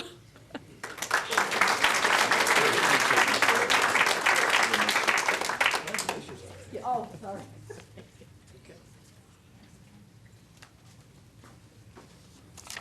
All right, well, I skipped over Eagle Valley because we did them first. And then we're going to go right to Bordewick Bray. And Principal Sims, come on up. And she's got a couple people here to celebrate. Mary Jolly, teacher since 1987, and Karen Putt, paraprofessional. Good evening, and thank you for honoring these educators tonight. It is at the retirement party for Mrs. Jolly and Mrs. Putt, I said retirement is bittersweet. And I really think it is. It's bitter for the people who are left behind, but very sweet for the people who are retiring. And I know that firsthand because I have a husband who's retired. But anyway, it has been my honor to work with both Mrs. Jolly and Mrs. Putt the past 2 years. Mrs. Jolly and I go way, way back. She has known me longer than anybody in this room. She and my sister grew up as best friends, so she has seen me grow up, and I hope she likes what she has seen in the past 2 years of my growth. Mrs. Jolly has taught at Bordewick Bray for over 30 years. She has been teaching for 37 years. She started in the district as a music teacher, and she worked at Eagle Valley Middle School. She is ending her teaching career as a third grade teacher, and a teacher extraordinaire she is. The motivation she brings to her students, the motivation she brings to her colleagues. And there isn't a day that you don't hear music coming out of her classroom. I have such an appreciation for elementary teachers, just seeing all that they do. And Mrs. Jolly, my appreciation is unbelievable for what you have done for Bordewick Bray. I'd like to introduce Mrs. Mary Jolly.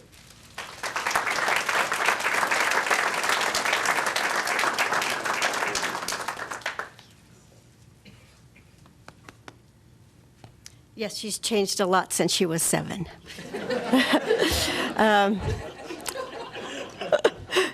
It has been a total honor and privilege to work in the Carson City School District. I actually started in '77, and then I took a little leave of absence while my husband got a master's down in Southern California. So those were the 3 years.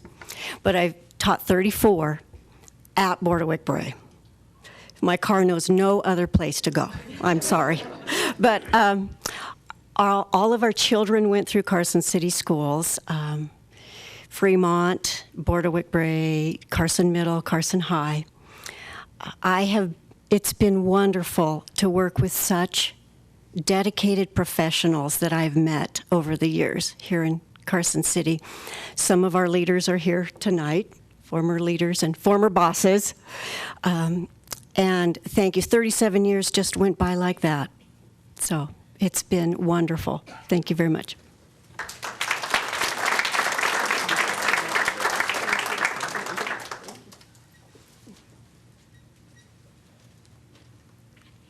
It is also a pleasure to honor Mrs. Karen Pett, who is retiring this year after 30 years as a kindergarten aide. Mrs. Pett's dedication and compassion to the kindergarten students is unbelievable.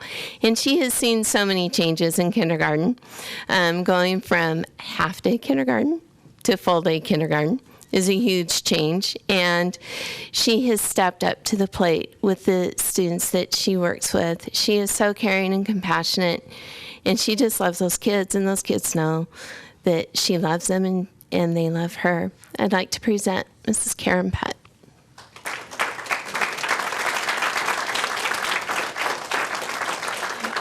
When I asked Mrs. Pett what she was going to do when she retired, she said she's going to take care of herself. It's time for her. So I am going to hold her to that. She is going to take time for her.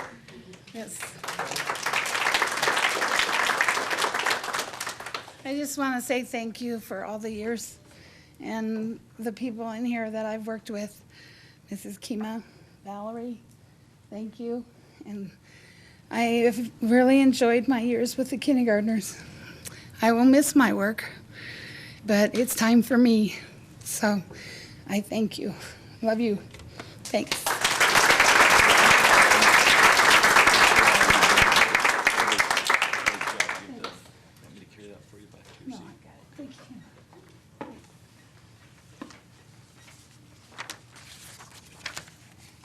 From Empire, both teachers could not be here tonight. Jeannie Parmenter, special ed, and Pat Weldon.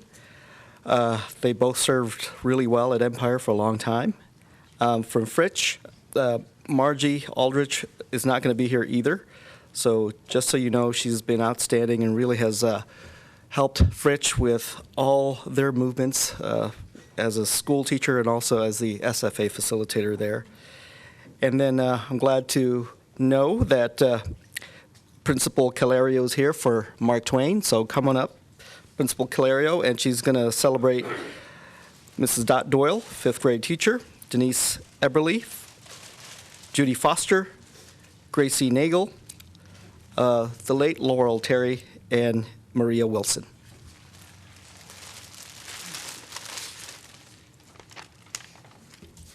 Good evening, school board members, Mr. Stokes, Dr. Delphin, Mrs. Kima. I have a message from Judy Foster that I told her I would read verbatim. Judy was not able to attend tonight, but she has served the Carson City School District for 28 years. And I just want to say on a personal note to Judy, hopefully she's able to view this, it's been an honor to call her a colleague. You've never seen a more dedicated professional educator in your life. She's just a great lady all around. So this is what Judy said. She said, it's been a rewarding career teaching for the Carson City School District for the past 25 years. I would like to thank the district for their support and help with my professional development, technology, and training to be a better teacher for my students. I would like to thank my administrators for their support and belief in me that has helped me gain confidence in myself to coach and mentor teachers. I would like to thank the staff at Mark Twain. You have helped make coming to work a pleasure each and every day. You are the best. I would also like to thank the parents of our students. Teaching your children has been a job we have done together. And most of all, I'd like to thank all my students I've taught.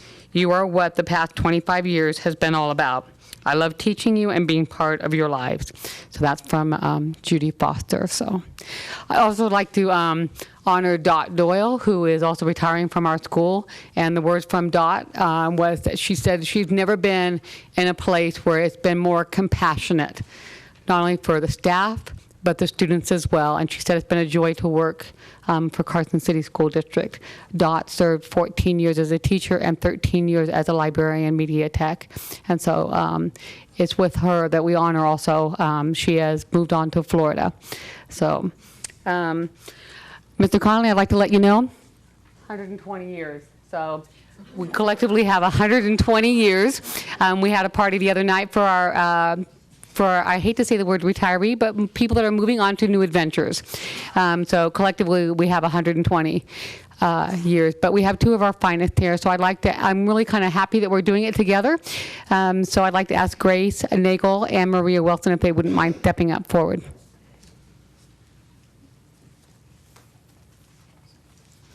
I think it's only fitting that we do these two together because they are side by side all the time. You rarely say Grace without saying the word Maria, and you rarely say Maria without saying the word Grace. They both serve as our ESL paraprofessionals and do an outstanding job. I think for both of them, and I hope I don't speak out of turn, but it's their heart. And it's their compassion and commitment to see that our students have every educational opportunity possible. And they are the bridge between what's being taught in the classroom and what the students can do. They bridge that gap for them every minute of every day. And I can tell you without a doubt, this is what they live, even when they're not at school. So, the other day when we were talking at our retirement party for them, and I shared with Grace is someone who consumes those students with love. Grace has a ability to find that underdog and work with them tirelessly. And Maria is one of those people that are so consistent and persistent, and those kids can count on her. If they need someone to go to, these two are the ones they go to.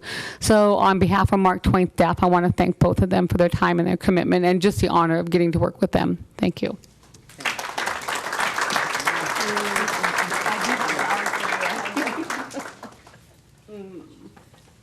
You guys speak, and then I'll give you flowers. I'll give flowers, please. I just want to say thank you to the board and to the Carson City School District for all the years. I can't imagine living my life without kids. It has been a wonderful ride. And with my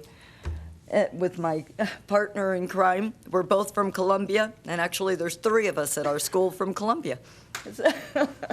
And I just want to say thank you. It has been a privilege to work for the Carson City School District, especially for Mark Twain Elementary School, and doing what I love, and is to help children develop their academic skills. So it has been an honor. Thank you.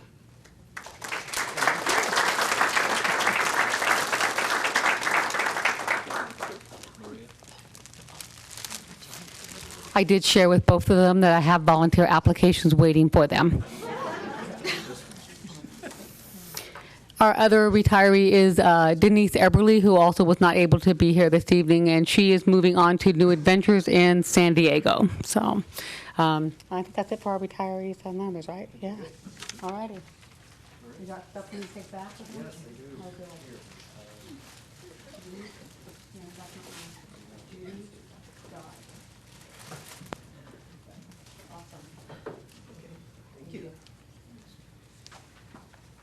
All righty, I'm just going to go down the list here. I don't have anybody from Seeliger tonight, unfortunately, but let's celebrate Deborah Mead and Heidi White from Seeliger. And then from Prison Education, we have Brooks Robinson and Pat Rodriguez. I don't see Tammy Hartz here, but she's also retiring from the school district. And then Orlando, if you're here. Do I see Orlando? I don't see Orlando. But I do see from Transportation, Vanessa Luke. So, and I don't see Deb Childer. So those are, I think, everybody. Mr. Stokes? Vanessa, if I could have you come up, please. It's my privilege to introduce Vanessa Lukes, who is also retiring this year. And Vanessa did what might arguably be one of the toughest jobs in our district, and that's being a bus driver. I think bus drivers I've been here lots of times. are somewhere between riot control and guardian angels, maybe both. And Vanessa has done the job with grace, and not only has Vanessa done a good job as a bus driver and was well loved by her students, but she also got involved in helping her fellow classified staff members. I attended several events where she was specifically in charge of a charitable event, a food drive, that I know benefited some of our folks that were less fortunate. And that was thanks to, in part, to Vanessa and her efforts. So she's missed. Just want her to know that, and appreciate the work that she's done. And we wish her the well in her retirement, and say thanks for the years of service that she's given to the school district.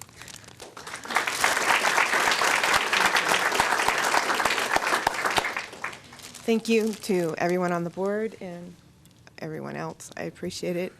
Yeah, I was here, I don't know, last year or the year before doing the food drive. Gave everybody a bag, and you guys all filled it up and did a really awesome job. I think that year we helped, it was either 9 or 11 families, I can't remember. But every year we do try really hard to raise, something during the holidays especially. I drove school bus for 14 years, and I did love it, and I do miss it.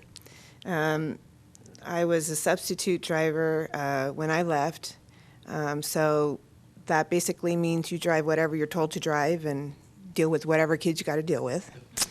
And I will say, over those years, there's been kids that, they'll give you a hard time, but if you take the time to talk to them or work with them, a lot of times you can fix it. Help them out a little bit. They're misunderstood, so to speak. I have 5 children of my own, and they've all gone to schools in Carson. I have 5 granddaughters, and I have 4 of them that are going to schools in Carson. And the youngest one, I get to take care of now. She's 2 years old. So it's kind of nice to be at home, but I do miss everything else too. So thank you all very much. I appreciate it. Thank you.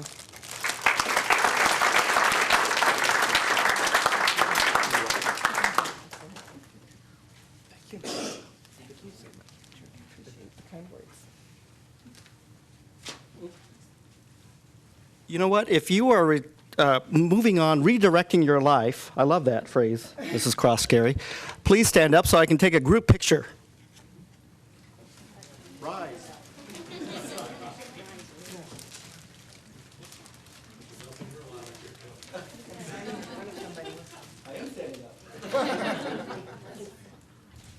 Thank you, and congratulations.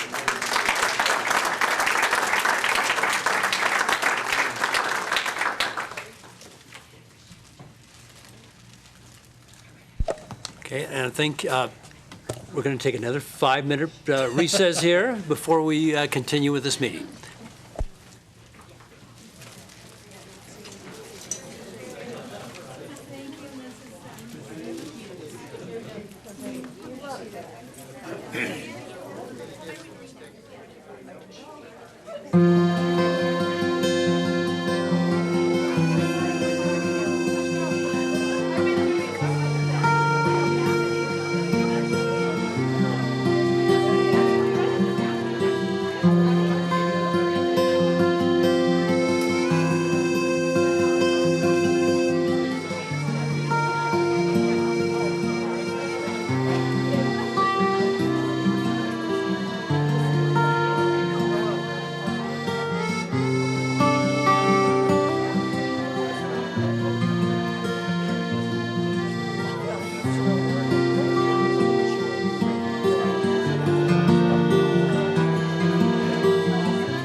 Reconvene the Carson City School Board meeting, and we're on to agenda item number 8,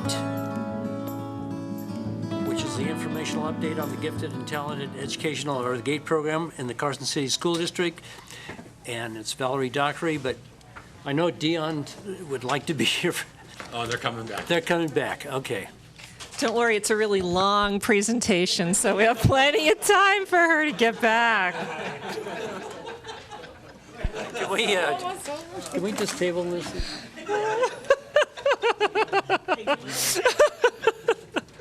That'll get people back to their seats. Right. All right, I'm going to go ahead and get started because a lot of this is some review. Good evening, members of the board, senior leaders, and everyone in the audience. Tonight, I'm just giving you a brief update on our Gifted and Academically Talented Education program, kind of where we've come from and where we're going as we go into next year. And again, I just want a reminder, you all know this, but in our strategic plan, we actually talk about our gifted students, which is really exciting. I don't know really any other school districts that really point out this population in their strategic plan and in their goals. So kudos to you for for making sure that we meet their needs as we meet the needs of any other student in our district. And again, the NRS and the NAC also tells us that this is something we have to do, that we have to look at students with and we focus on that general intelligence and that academic aptitude. Eventually, we would like to look at creative thinking and some of the visual and performing arts. We're just not there yet in terms of how we would identify those students. And again, a pupil who is gifted and talented must have 150 minutes of differentiated educational activities each week. And so our program now more than covers that 150 minutes. So our GATE program for improvement, we started in the fall of 2013. Mrs. Kima came to me. I had worked in gifted ed in another state, and she had asked me if I would take the lead on this project. This has been a population that's near and dear to my heart. As a principal, I always felt like I was never really doing everything I needed to do for these kids. And so I was excited to get on board and really look at what we were doing in this area. We sought out a lot of input from many stakeholders, both within our district and outside our district. We spoke with parents, we spoke with staff, we spoke with students, we spoke with other GATE experts in other districts in the area and at the national level. And so back last year, we revised our identification process. We now use a process that has multiple criteria. It has, we look at academic results, we look at cognitive results, how they think, and we also look at other things that might be going on in their lives that might impede them being identified, such as being homeless. We take those things into consideration now. And our identification, what we like to call our nomination process, is ongoing from grades 2 on up. And we will look at a child at any time, multiple times throughout their career, whereas before we would just look at them in second grade. So that, I think, is a really important piece, and you'll see in the data from this year's nominations that I think that has really paid off, because we took quite a look at students a second time this year. And again, one of the most important parts too is that we looked at best practices and the current research in this field. And then again, we came up with a vision statement for our program. The teachers came up with this. We believe that the Carson City School District Gifted and Academically Talented program will create independent, self-aware, creative thinkers who persevere within a challenging and ever-changing world. And we came up with a mission to identify those students, to provide them with a respectful, supportive environment that's going to promote challenging learning opportunities, where they get to create and collaborate and critique all of those standards that they need to have to know, and that we're going to nurture their academic, social, and emotional needs, and those emotional needs are a big piece of this. And we're going to encourage them to become lifelong learners. So, our identification process. This year, we had over 270 nominations, which is quite a few. It's actually a little bit less than last year, though, about 8% less, but we had a 26% increase in eligible students. That means that we are really nominating kids. We're seeing the right kids, and we're bringing them forward. So we're really excited about that increase. So now, right now, we have 786 GATE students in grades 2 through 12. Some of those, most of those are from the old process we used for identification. We have now our new process. And again, we will have a group leaving us at the end of this year, so that number will change, and these stats will change just a little bit as our seniors leave us. 21% of our gifted and talented students attend Title I schools. That means they attend schools where there is a large population. Over 50% of the students are living at or below the poverty level. 14% are English language learners. We are really proud of this percentage, because before this it was 4%. And we knew we were not doing the right thing. And our process now, I feel really good about our process, the efficacy of it, that we are identifying students no matter where they come from and what their background is and what advantages or disadvantages they had. 10% are twice exceptional. That means they have some kind of a learning disability, but they are also exceptionally bright. And 1% are McKinney-Vento or homeless living in transitional housing. So that's our group coming into this year. So I just want to take you back really briefly, you've probably seen this before, to our research, because that is really driving our program. Our gifted students, they need to be challenged and stimulated by enriched curriculum that challenges them beyond their current level of functioning, as all students do. They need to benefit from interaction with their peers, their intellectual peers. Peerage contributes to their growth in all areas, not just in one particular area. And this is one of the things we constantly talk about. Gifted students in general have healthy social relationships and adjust well in new situations. Rarely, concerns about social development over cognitive ability are rarely warranted. So when we talk about, well, they may be immature, maybe they can't handle this challenging work or a higher grade, the research doesn't bear that out. And I can tell you, when I was principal at Bordewick, I had 2 students that we grade skipped, and those 2 students are doing very well. And it was the right decision for them at the time that we did that. Gifted students need to be instructed by personnel trained in the education of gifted students. So we can't just put them in a class and label it the GATE class. We have to make sure that the teachers know how to work with our students. So again, we're clustering our students. That's our model we're going to be talking about. And that was part of our recommendations when we did our parent focus groups and surveys last year. Our parents said to us, increase the rigor of curriculum in all subjects. Accelerate learning in all subjects. Provide exploration in science technology that's embedded in the curriculum, not a pull-out once a month or 4 times a year, but all the time. Provide large clusters or whole classes of GATE students.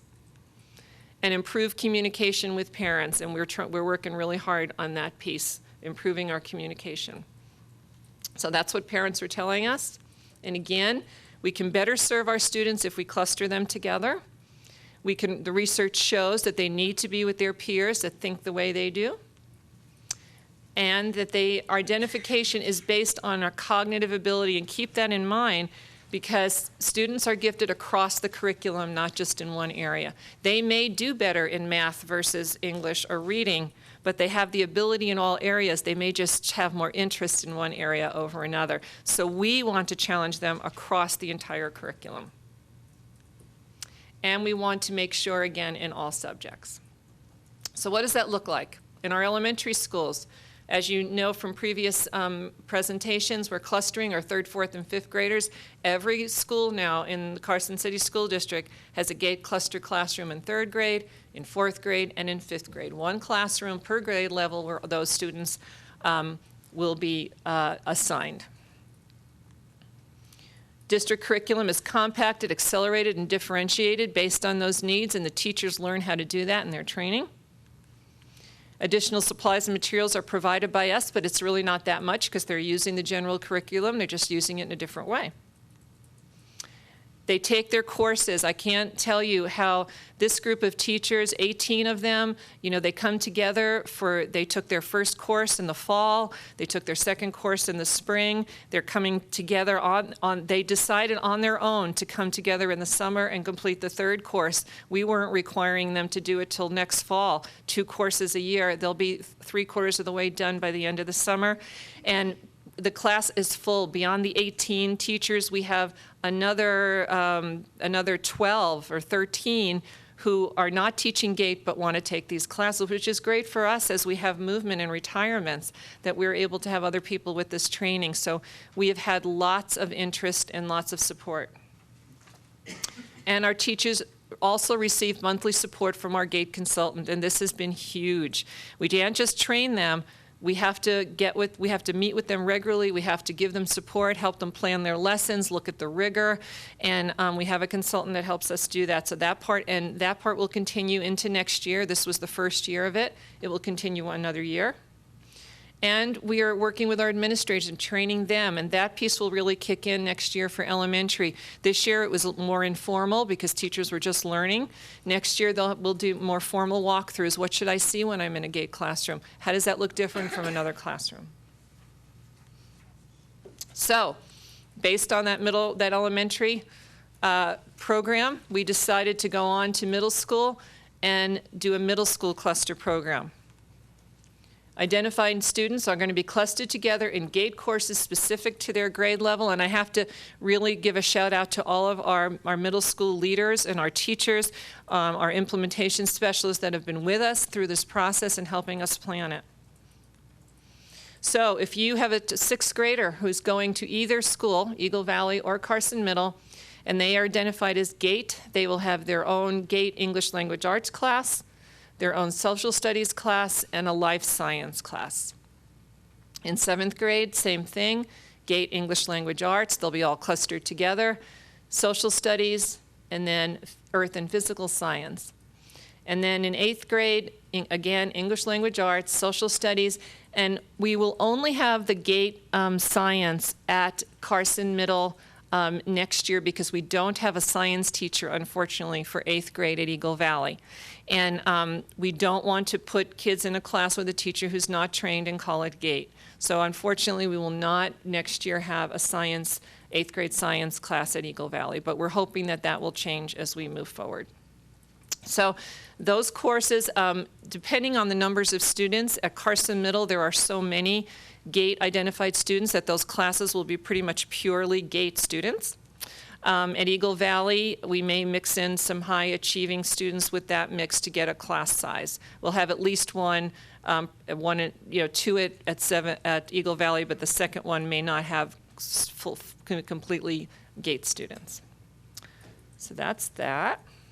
Then for math, they will continue with just their regular advanced math courses in all subjects, and for all students. So there's not going to be a GATE math. They'll have their 6th grade advanced math, their 7th grade advanced math, and their 8th grade algebra with the criteria that was set up by those teachers for that course advancement. And middle school support will be very similar to elementary. Differentiated curriculum, additional materials and supplies. Those teachers, again, we had many more that wanted the endorsement beyond the ones who are teaching. So that class is full, and that first group, that cohort, the middle school cohort, starts this summer. And they will again receive monthly support starting in the fall, and the administrators the same training. So we will all be able to now speak the same language as we move forward. And in high school, I'm really excited that we've really made a lot of inroads in the high school because of Race to the Top and the support from Principal Fuson and Dr. Perdere and the teachers and the everyone there, the counselors. They're really looking at these kids when they come up with this identification. Are they making the right course selections? Are they able to monitor their progress? We have one counselor who is assigned to them. We have many more sections of advanced courses. I will say that when I started this research in the fall of 2013, the #1 complaint I got from parents of high school students was, I can't get my child into honors biology or whatever it was, honors English. That's not a problem anymore. There are many more sections to accommodate many more students. Dual and college credit, mentorships, job shadowing, and reaching out to low-income and second-language families and supporting them through this journey. So really just part and parcel of what's already happening at the high school. And we started this year our GATE Parent Council.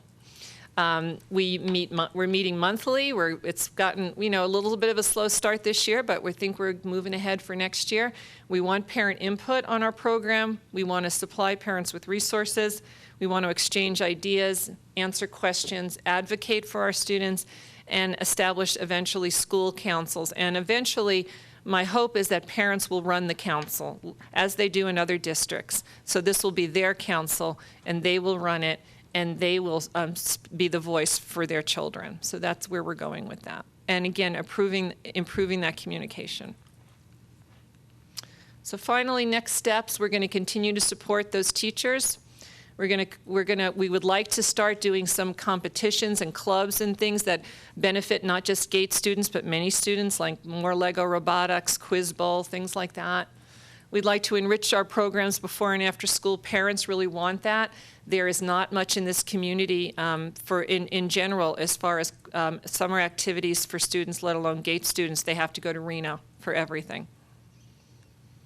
We want more summer opportunities, and we were looking into something called the Young Scholars Program, which is a program to work with children before they're identified and help them really, just meet the high expectations that we have when they start to show that interest and that spark that we're kind of thinking about. So that's another piece, another goal as the program moves forward.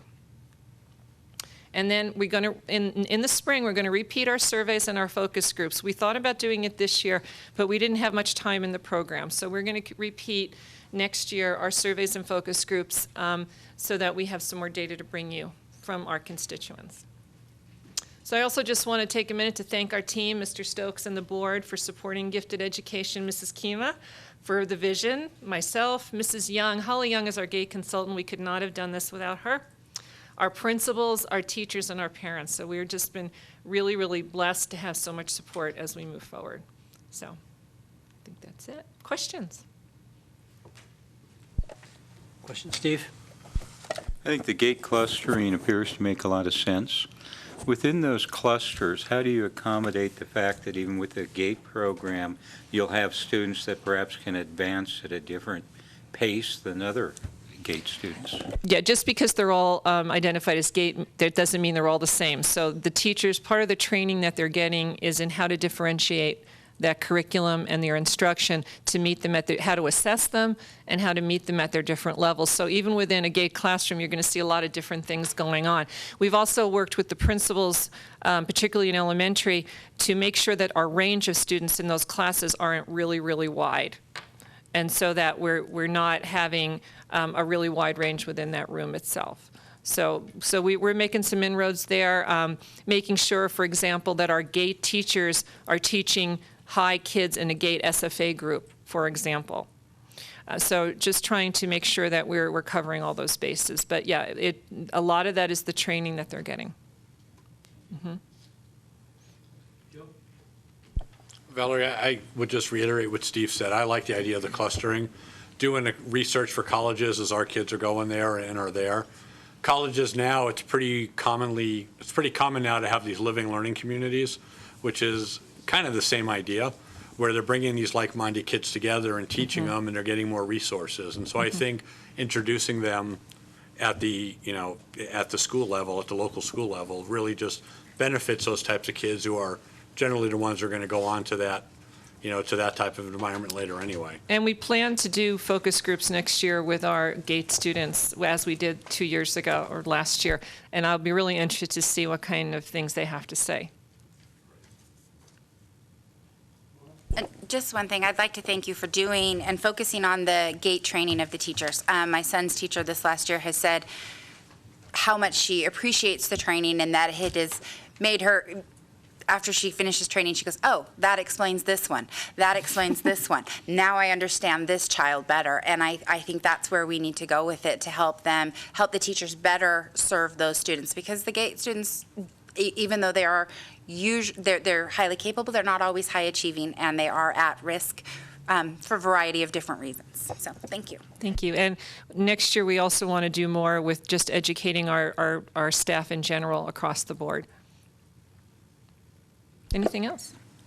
I'll just add, Mrs. Dockery has been, I think, for many years, since my own child was in kindergarten, one of the biggest advocates for gifted education in this school district. And I'm excited to see some of the things that she and I and other parents talked about, I don't know, 5, 6 years ago, coming to fruition. And I agree too about, I've talked with her about a lot of the training, and she shared with me some of the feedback that she's getting from the teachers, and having that resource, and also having a child who, did a self-contained program in another district, that importance of that to our family, and the importance of having that here so that our families can stay here and get that. I think it's,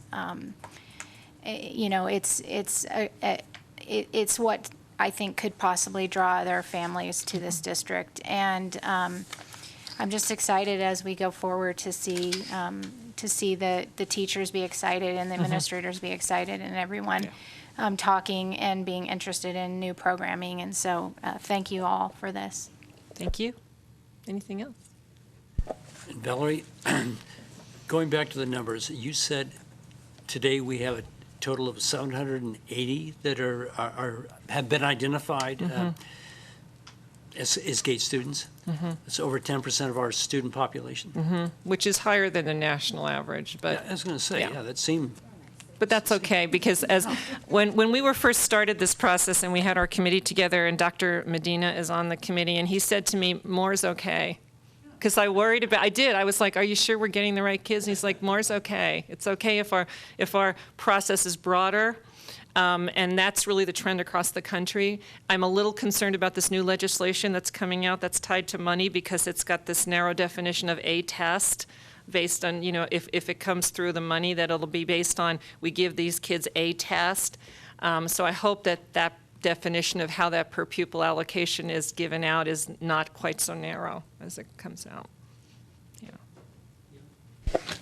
Just to follow up on that identification, and I think that's another reason why the training is so important, because I think there is a difference between children who are gifted and children who are kind of just wired differently, and like what you're saying, oh, that explains this and that explains that, and high ability, high achieving kids. And so, we might have some of those high ability, high achieving kids identified, but having that training and that kind of understanding that when you see these things in the classroom, don't be surprised, because that's how some kids are going to be wired. And so I think that attempts to deal with some of that. Right. Well, Valerie, again, for the board, thank you very much for taking us this far, and look forward to raising the bar even higher. Great, thank you. Thanks. I think I'll just stay here.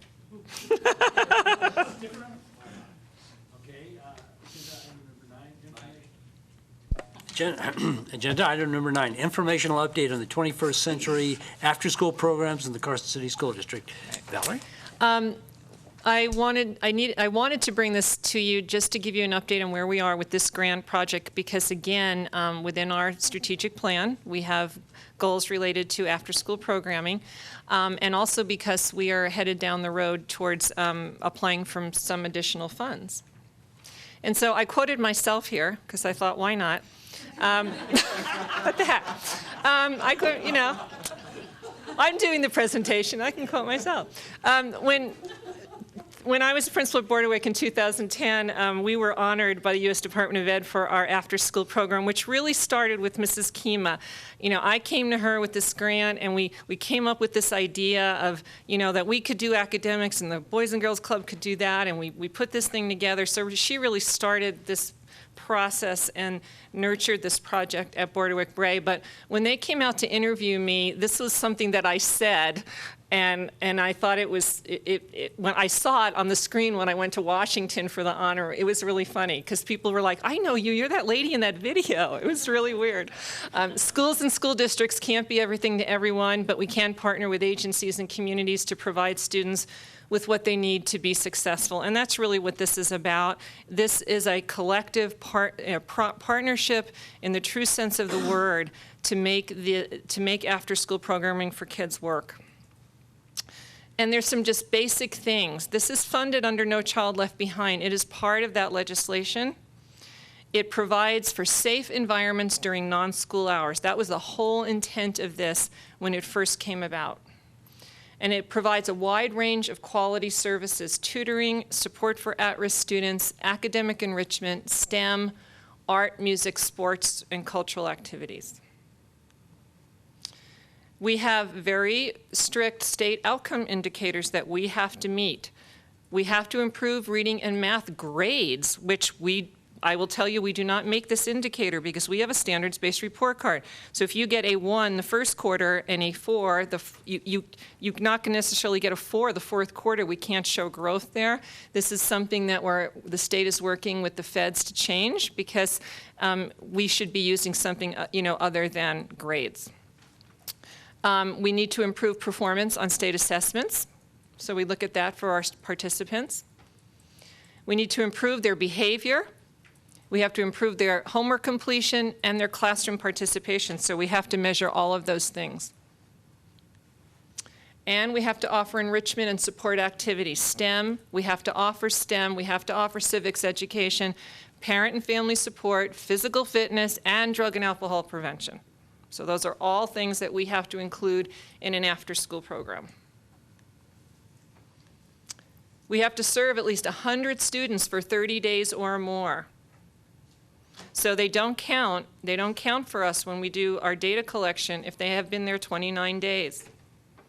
When I was at Bordewick, Stephanie King and I, the coordinator, would be on the phone with parents. Can you give me one more day? Just one more day. Have your students come. So this is a crucial piece. We have to have 12 hours of programming per week, before and after school. We have to have 120 days of program in a year. We have to have 3 hours of program per day. And we must have an advisory board that meets 3 times a year for each school. So you can see it's not just that stay after school and let's work on your homework. There's a whole lot more that goes into this. And we must have at least 3 community partners. At our projects, we have between 3 and 5.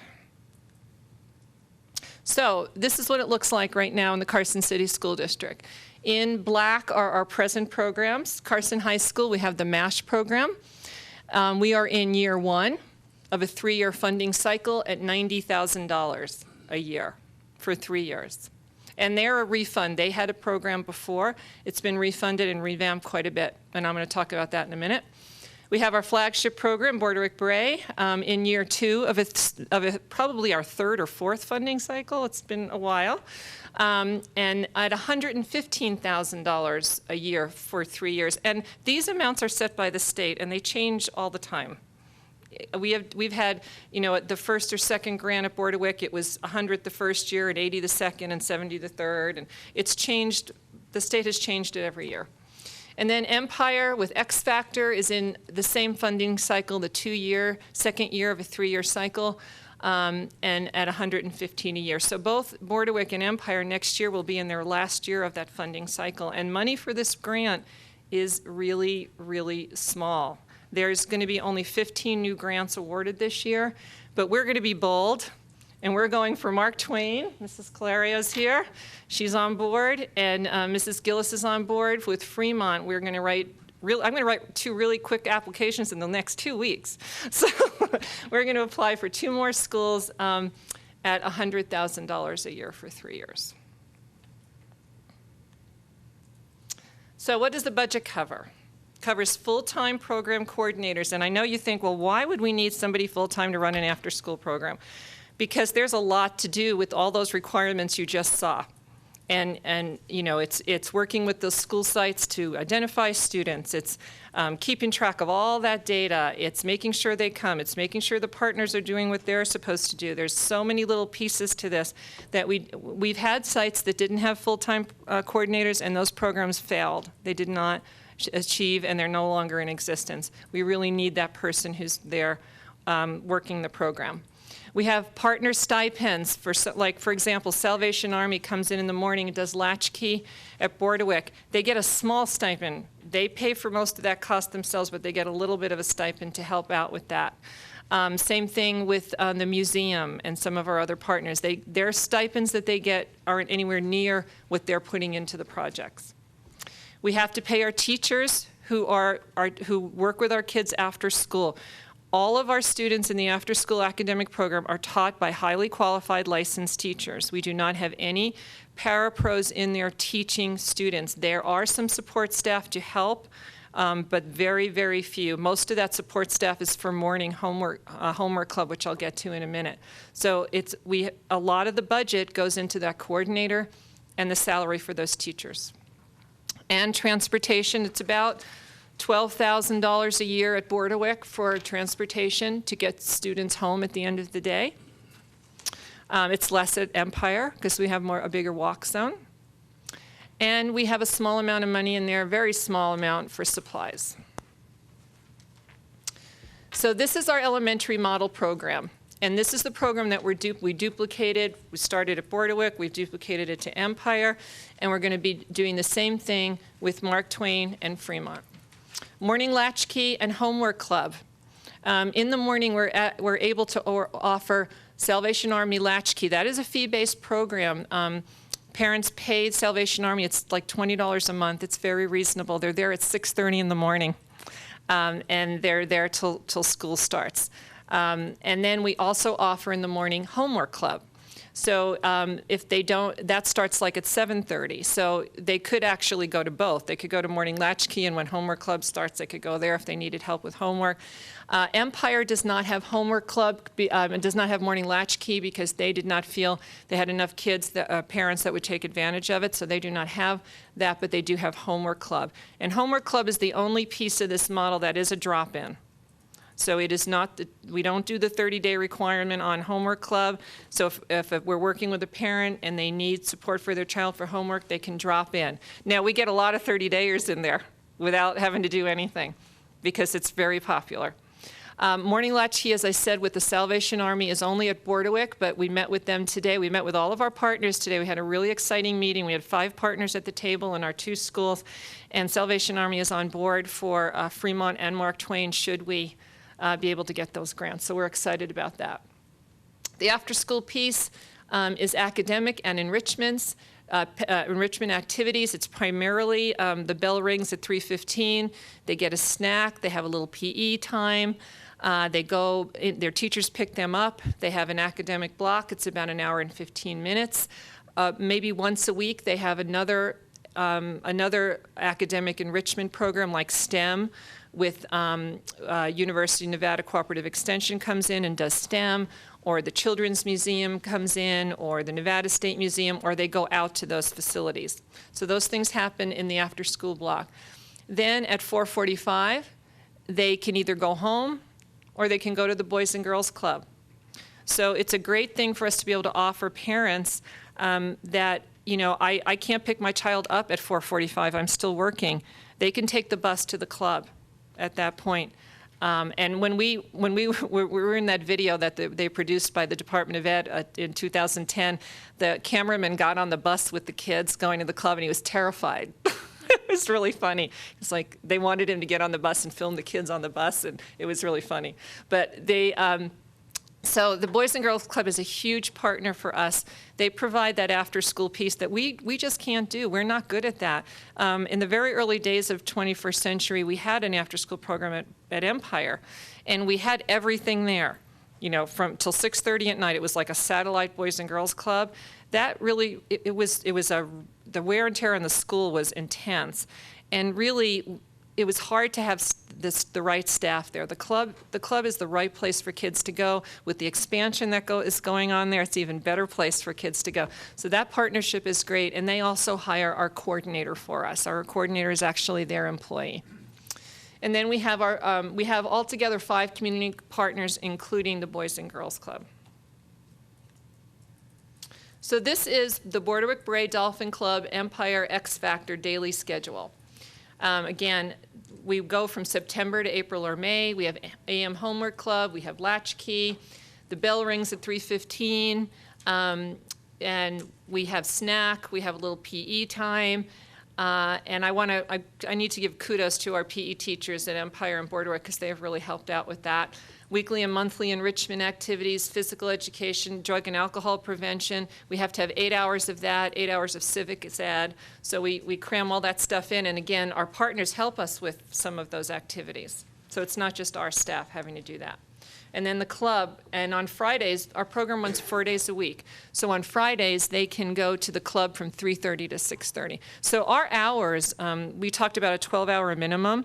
For our elementary schools, we have 27 hours of program because of the partnership that we have. The before school, the club, we're able to have a much broader base of hours for our programs. So then we have high school, which is quite different. In this program, we do not partner with the club. We do September to May. We do have homework club and tutoring in the morning. We have academic support, 9th grade focused primarily, reduction in failures, credit recovery, on track for graduation, and enrichment activities within that 2-hour block. So we do run only a 12-hour program there. We have found over the years with the high school, we really can't keep them there much longer than that. We just can't. They're busy. They got stuff going on. So, and that works well for us at the high school. So if you look at our attendance, Bordewick Bray, we count kids in 30s, 60s, and 90 days. So Bordewick Bray, they all had over 100 students attend 30 days or more. Yay. At Bordewick, you see 36 30-dayers, 47 60-dayers, and 18 90-dayers. They had 143 days of program, and 52 is their average daily attendance. At Empire, 25 30-dayers, 38 60-dayers, 41 90-plus dayers, 154 days of program. And again, because the club is open, when we're not open, we can count those days as days. So it helps us meet all of these requirements, plus it just gives kids a great place to be. And we couldn't do that without all of that support. 59 is their average daily attendance. Carson High, we had 70 30-dayers, 23 60-dayers, 9 90-plus, 142 days to program, and average daily attendance of 37. Valerie, the MASH program's been going for a while. Have you seen incremental increases in keeping them? We did a total revamp graduation? of that program last year, total revamp. Before that, we weren't getting really any attendance.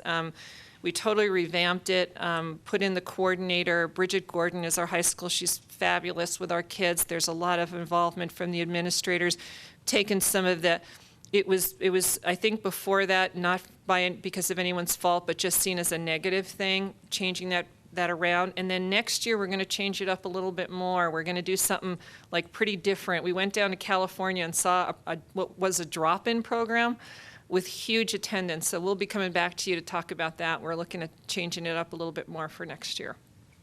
Valerie, how about the high school? How do we compare with other high schools? The numbers seem a little light compared to our younger We are grades. the only high school in Nevada in this program. And and like we went to California to see a program because we wanted to see what another program looked like. And when I was in California for a little bit, I actually worked with 21st Century Programs in Sacramento. But we went to see a program down in the Sacramento area, and they have huge money. Their program's probably $250,000 a year for an after-school program, and all these partners and all these things going on. But we walked into their after-school program, and the bell rang, and 75 kids lined up to come in and get tutored. They had tutors from UC Davis, but it was amazing. We were just stood there with our mouths open, and we really want to glean some of those things and try to make it. They have what they call a learning center in the high school, and that's the direction that we would like to go. Anyone can come and get help with anything at any time. We spoke to some students, and we talked to some freshmen when we were there, and we asked them if they had gone to the Learning Center, and this young lady said to me, I think they were juniors, she said, well, I went when I was a freshman, but I don't need to go anymore. I'm like, yes, that's what we want. So anyway, we're looking at changing it up, but high school's a whole different ballgame. It's a very different, and harder to recruit students, especially with that 30-day piece in there. Valerie, let's just go to the elementary school. Is every student in the elementary school eligible to attend this 21st century program? No, the legislation is clear that we target at-risk kids or kids who are not achieving. So we can have some higher kids in there. We've even had GATE programs in that after-school piece with trying to have children's grow. So it's not open to everybody. We don't have like a bigger recruitment in the fall and say to parents, bring your kids. We invite kids, because that's part of what the legislation requires. Valerie, is the high school programs that you saw and the one at our high school, are those completely voluntary, or are they The ones required? in California were, yes. And ours are voluntary, and we can't make a child go there. We don't, we strongly encourage with all of our children, but we can't mandate it.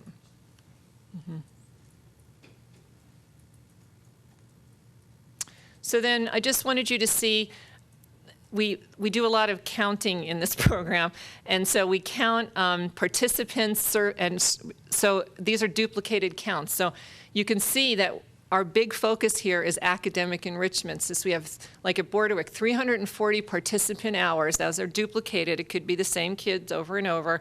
6,231 service hours. And you see for Empire, it's in high school. So that you can see, that is our big focus. We have substance abuse prevention with a little bit less time.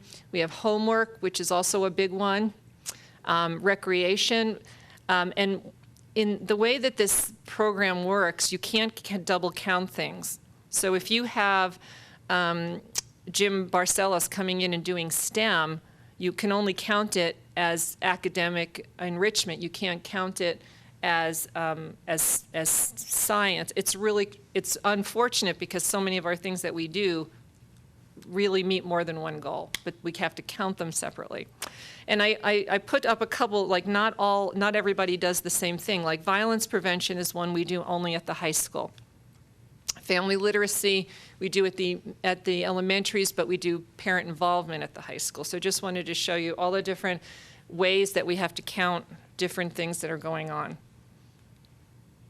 And this is probably the most important piece. Again, we have the Boys and Girls Club, we have the Brewery Arts Center, we have UNR Cooperative Extension, Salvation Army, the museum, the Children's Museum, Advocates, Partnership Carson City, and the Greenhouse Project. The Greenhouse Project is a huge partner at the high school, as is Partnership Carson City and Advocates. So a little bit different piece there, different needs at the high school. But we really could not do these projects without our partners. And in the case of the first 1, 2, 3, 4, 5 of them, they have been with us for more than 10 years. They're probably going on 13 years now. We honored them at a board meeting a couple of years ago for their 10 years of service. So it's been wonderful partnership. So just a few little pictures here. Here's Mrs. Medeiros with her Dolphin Club class after school, reinforcing concepts and keeping students engaged. We have the Brewery Arts Center, Back in Time Kids. They're doing it's an acting class.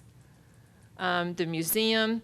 After school, this is at Bordewick. They can walk to the museum, but they also bring programs out to Empire and would do the same with the other schools. Although we also want to do some parent involvement, like Saturdays at the museum for parents, do some things like that next year.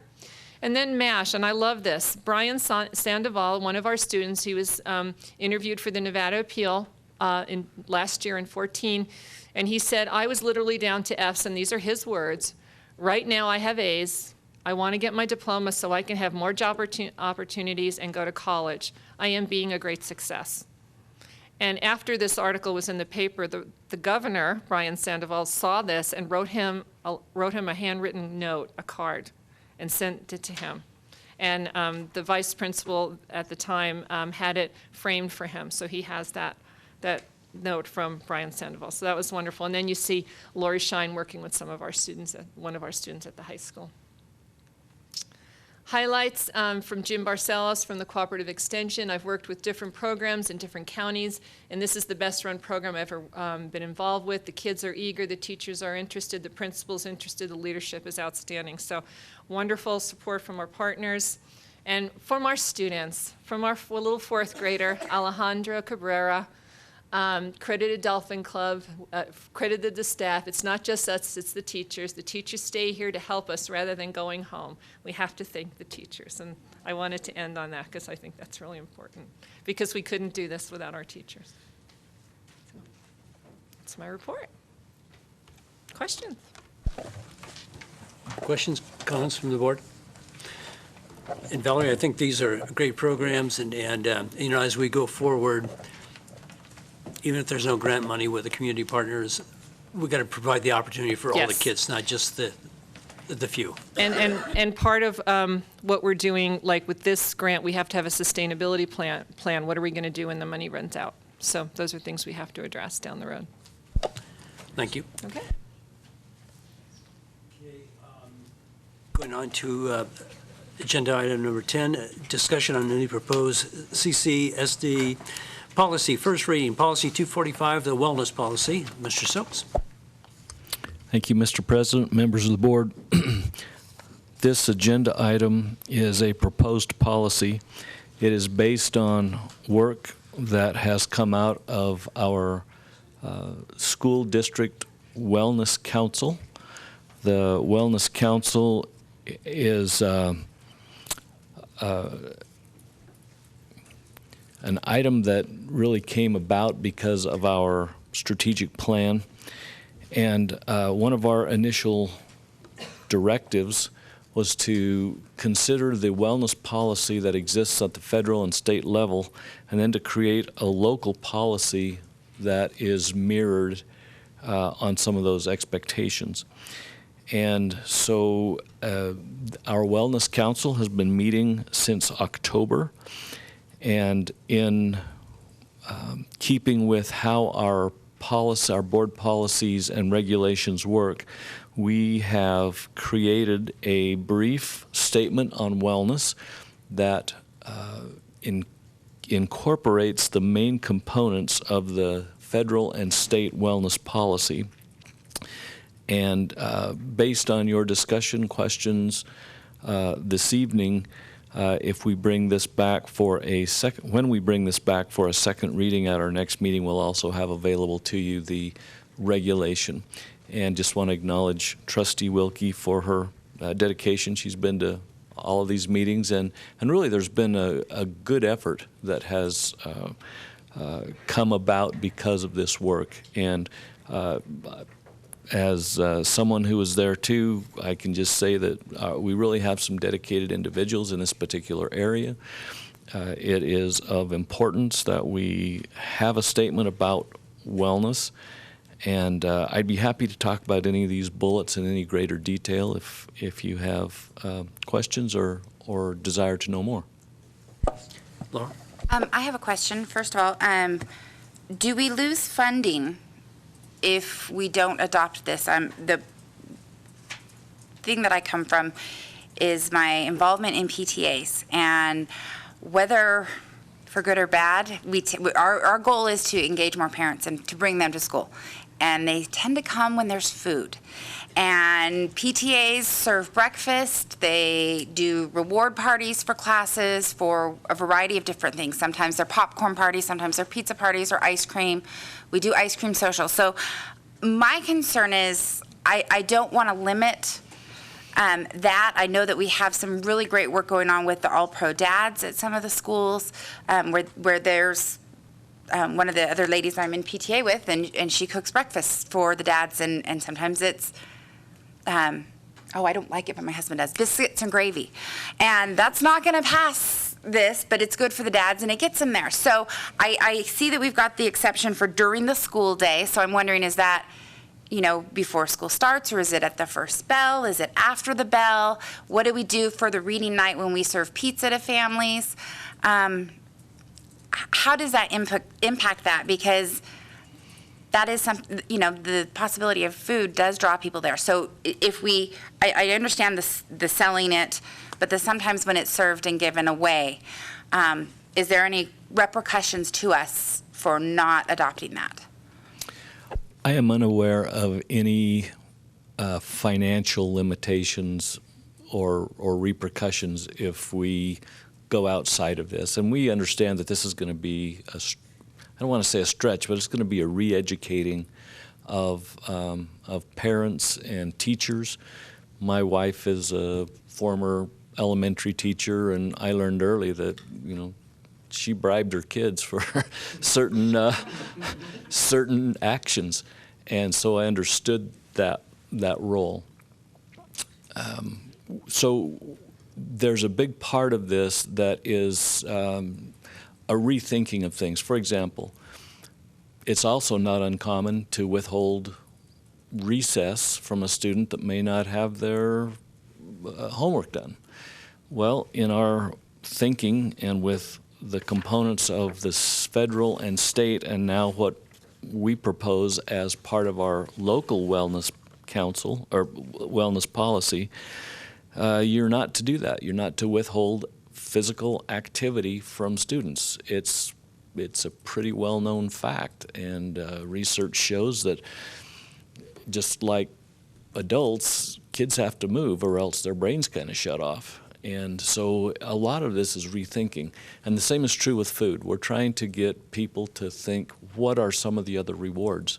What are some of the other purposes that we can explain to people that say, hey, if you come, our food is going to meet, when we do have food, a certain criterion. We might have to, again, teach our parents and our families how to deal with that, but maybe there are some other.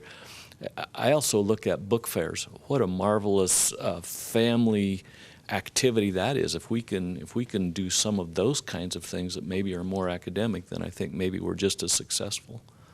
So this will be a work in progress, and we realize that from the position of the Wellness Council, because it's an ongoing council, because it's going to be its assignment is to review these policies and regulation on wellness. We expect that there'll be some ongoing changes and modifications, but also we expect to get better at being healthier, especially when it comes to food that we serve at school.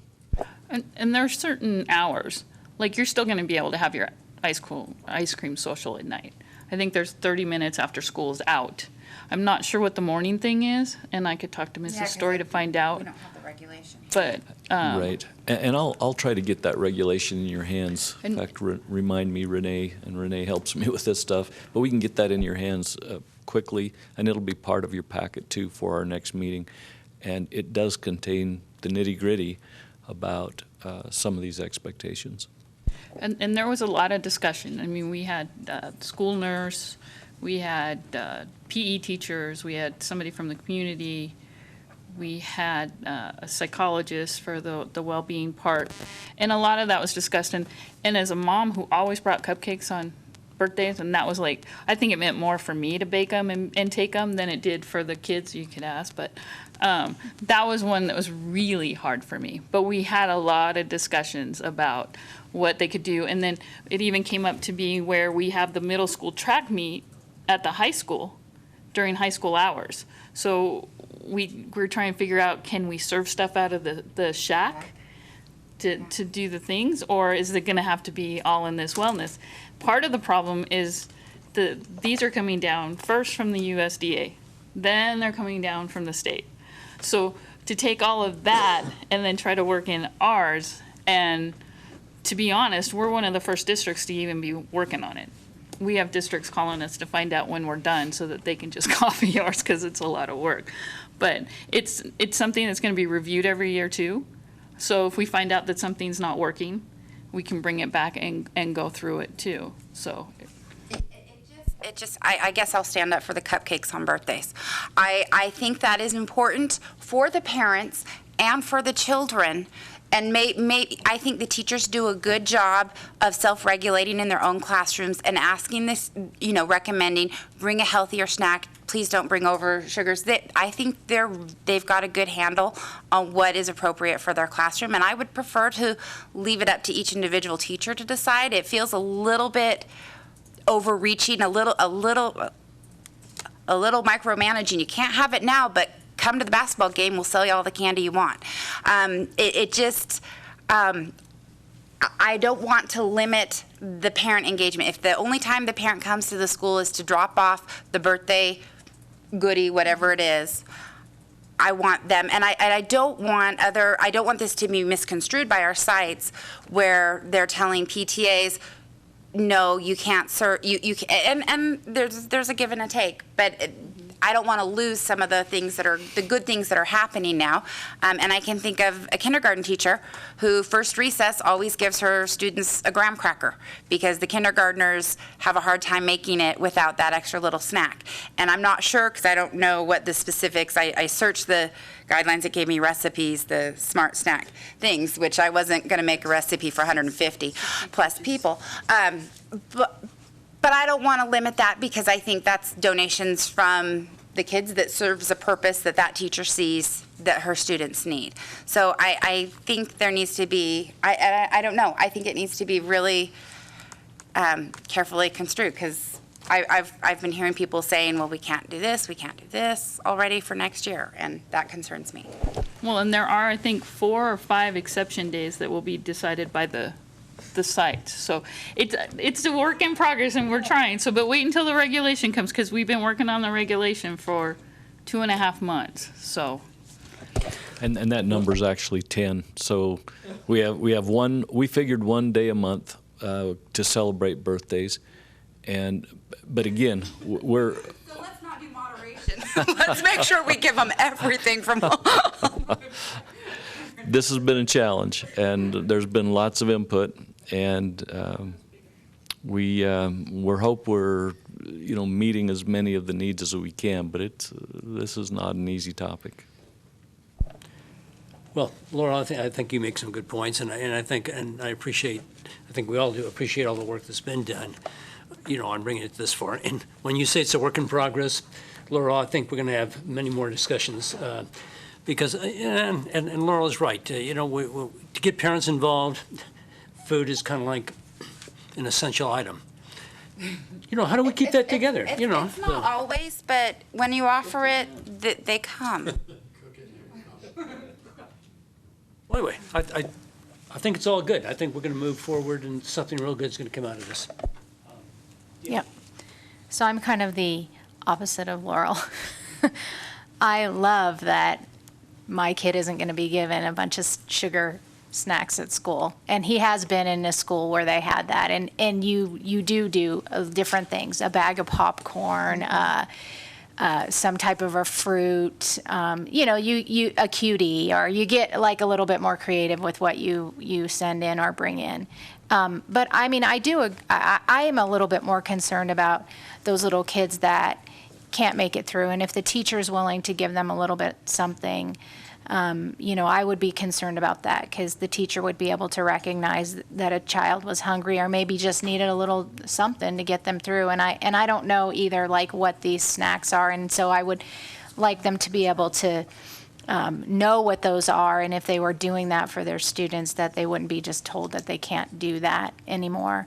And I also think that we don't want to discourage parent involvement, and we don't want to encourage food, free food for families at schools to bring them there. And I don't know that this regulation or this policy, and I don't, we'll see the regulation, really says that. I think it says for the school, during the school day, but these extra things that we're doing, if we have ice cream socials and we have, those are special things that your families do, and it doesn't feel to me like this is trying to limit that. And the one other question I had on this is, we talk in the top paragraph about emotional and behavioral health, but all of the kind of bullets relate to either physical activity or food.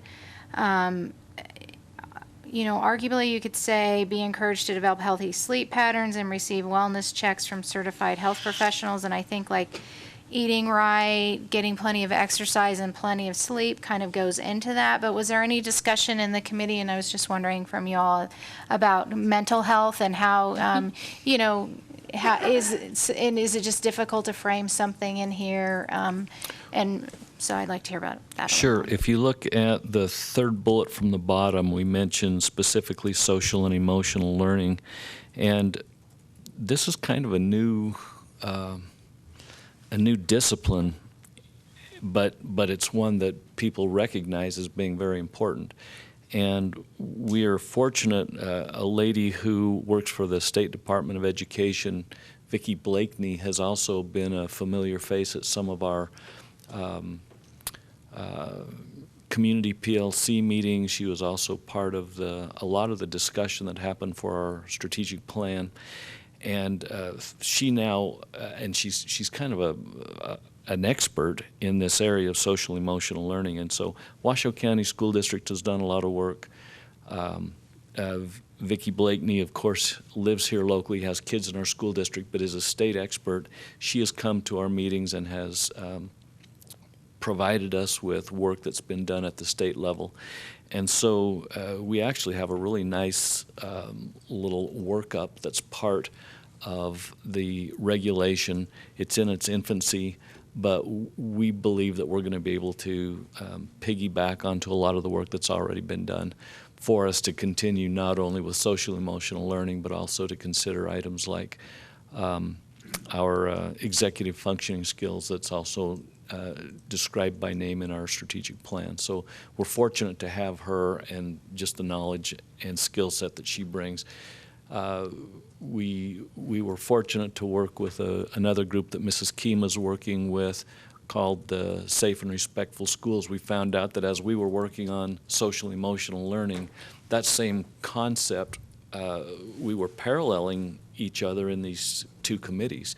And so we met together. We had Vicki come and talk to us. We presented the information and recognized that this is a state movement, and for us to really be talking about the same concepts and using the same vocabulary was really going to be quite helpful. And so we expect that that'll probably take a little bigger role as we learn more about it, but we feel like we don't have to build that from scratch, and we have other people who are knowledgeable in that area to help us. And we started out with Dr. Tipton on the committee from the very beginning, and unfortunately she had other obligations.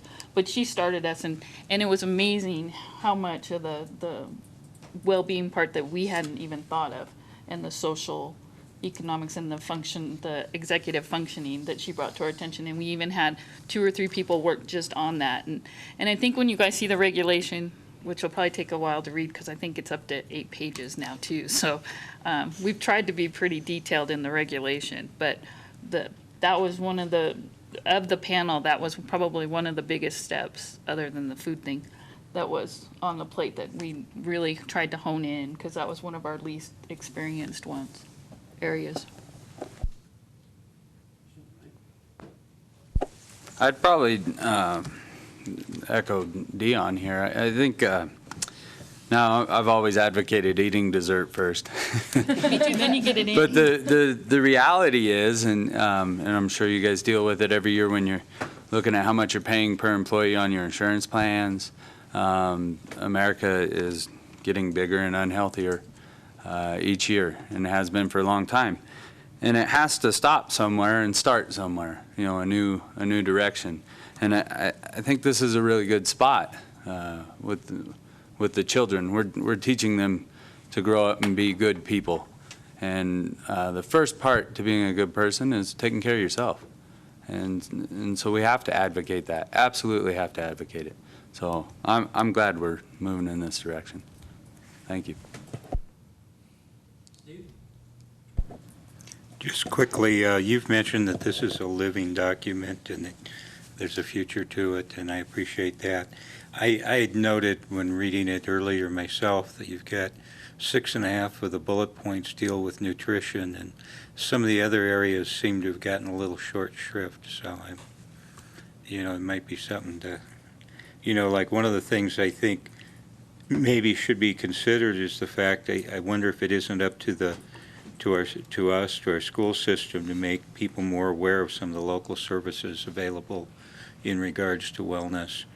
Not just say that, I don't quite understand the last bullet point when it comes to an action item and how it's worded. But again, I recognize a lot of work's been put in, a lot of thought on different things. So this is more just just throwing out a thought rather than a complaint. Okay.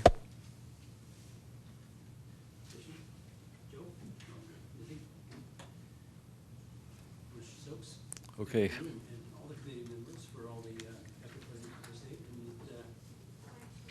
Thank you. Thank you. I may invite some of our committee members to join me when we go through that regulation, because I anticipate that there will be a lot of questions, and we'll certainly try to provide you with as much of the intent behind the work as we can. Thank you.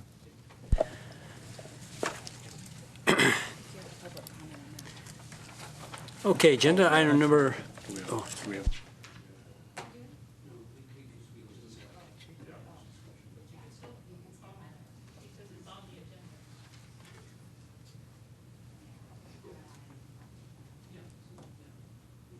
there any comments? Come on.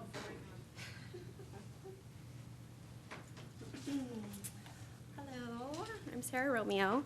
I was able to glance at some of those bullet points on your wellness, and I did have some concerns. Actually, I thought it was a great opportunity. One of the Can you state your name? Sarah Romeo. Okay. I just think with education, your job is to provide information and the tools necessary that we can grow and learn. But there's a couple of those bullets that seem more like policing. And I think when you're doing that, you're going to have some limitations. And I just was reflecting, and one of the 4th grade activities they had was traditions. And I think even one of the bullet points is, celebrating the different cultures and things. And they were able to bring food and tell why they have it with their families, what the function is, and that's a closed door when you have that. While you were discussing too, how does this affect the high school culinary? They sell every Friday, I believe, their sophomore class provides and prepares, and do those have to follow in the USDA regulations? Because there's always a dessert, and it's a full meal, so I'm sure it's beyond the caloric, count. I just feel that programs could be implemented instead, maybe, like the DARE program.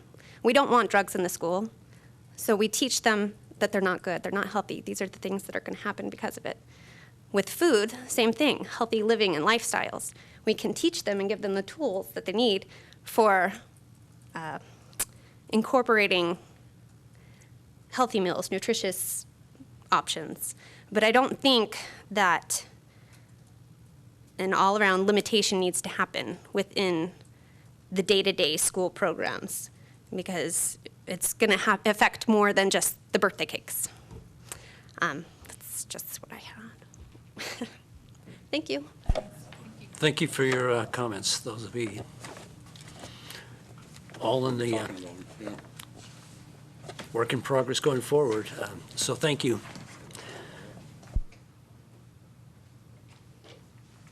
Okay, we're going on to agenda item number 11. And Janice, it's a discussion, possible action to approve proposed changes to the following CCSD policy, second reading, policy 218, internet and public network acceptable use for possible action.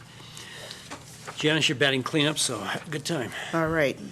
President Swarzak and members of the board, I bring to you policy 218, internet and public network acceptable use for its second reading. The first reading of the policy and the associated regulation was on May 12th. At that time, there were some suggested changes, language changes to the policy for consistency. Those changes have been incorporated at this time in the policy that you have before you. This is an action item, and staff recommends approval. Comments from the board? Hearing none. Entertain a motion. Go ahead, Joe. I move that the Carson City School District Board of Trustees approve the proposed changes to policy 218 and approve May 26, 2015 as the revised date.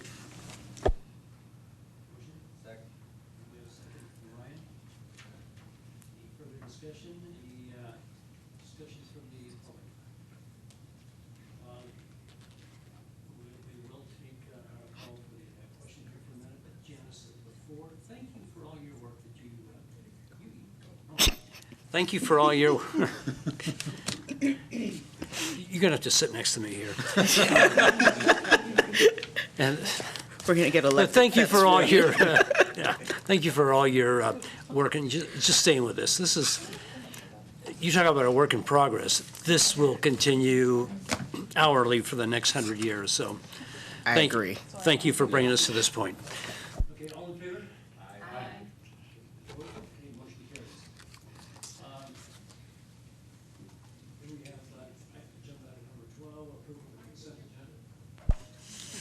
Agenda item number 12, approval of the consent agenda.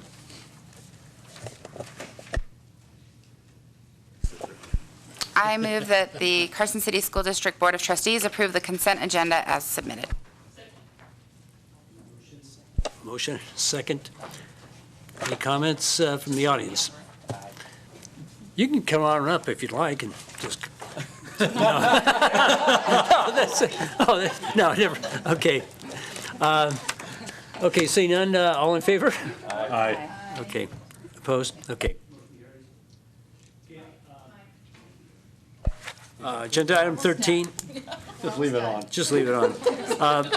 The informational items for discussion only, and I think Roger clarified the Eagle Valley promotion day, which is the 28th rather than the 29th. Is there anything else? Any last-minute hourly update on what's happened at the legislative session with the funding piece of the educational program? Mr. President, I'd love to say that I understood exactly what was going on. What's been reported in the newspaper is certainly informational, and what I received from Dr. Brzezinski is what you have in front of you as well. What still seems to be disconnected is the programming and then how the actual funding will occur. So I'm hoping that as soon as the session is done, we'll have some better understanding. But tonight, I really don't know anything more.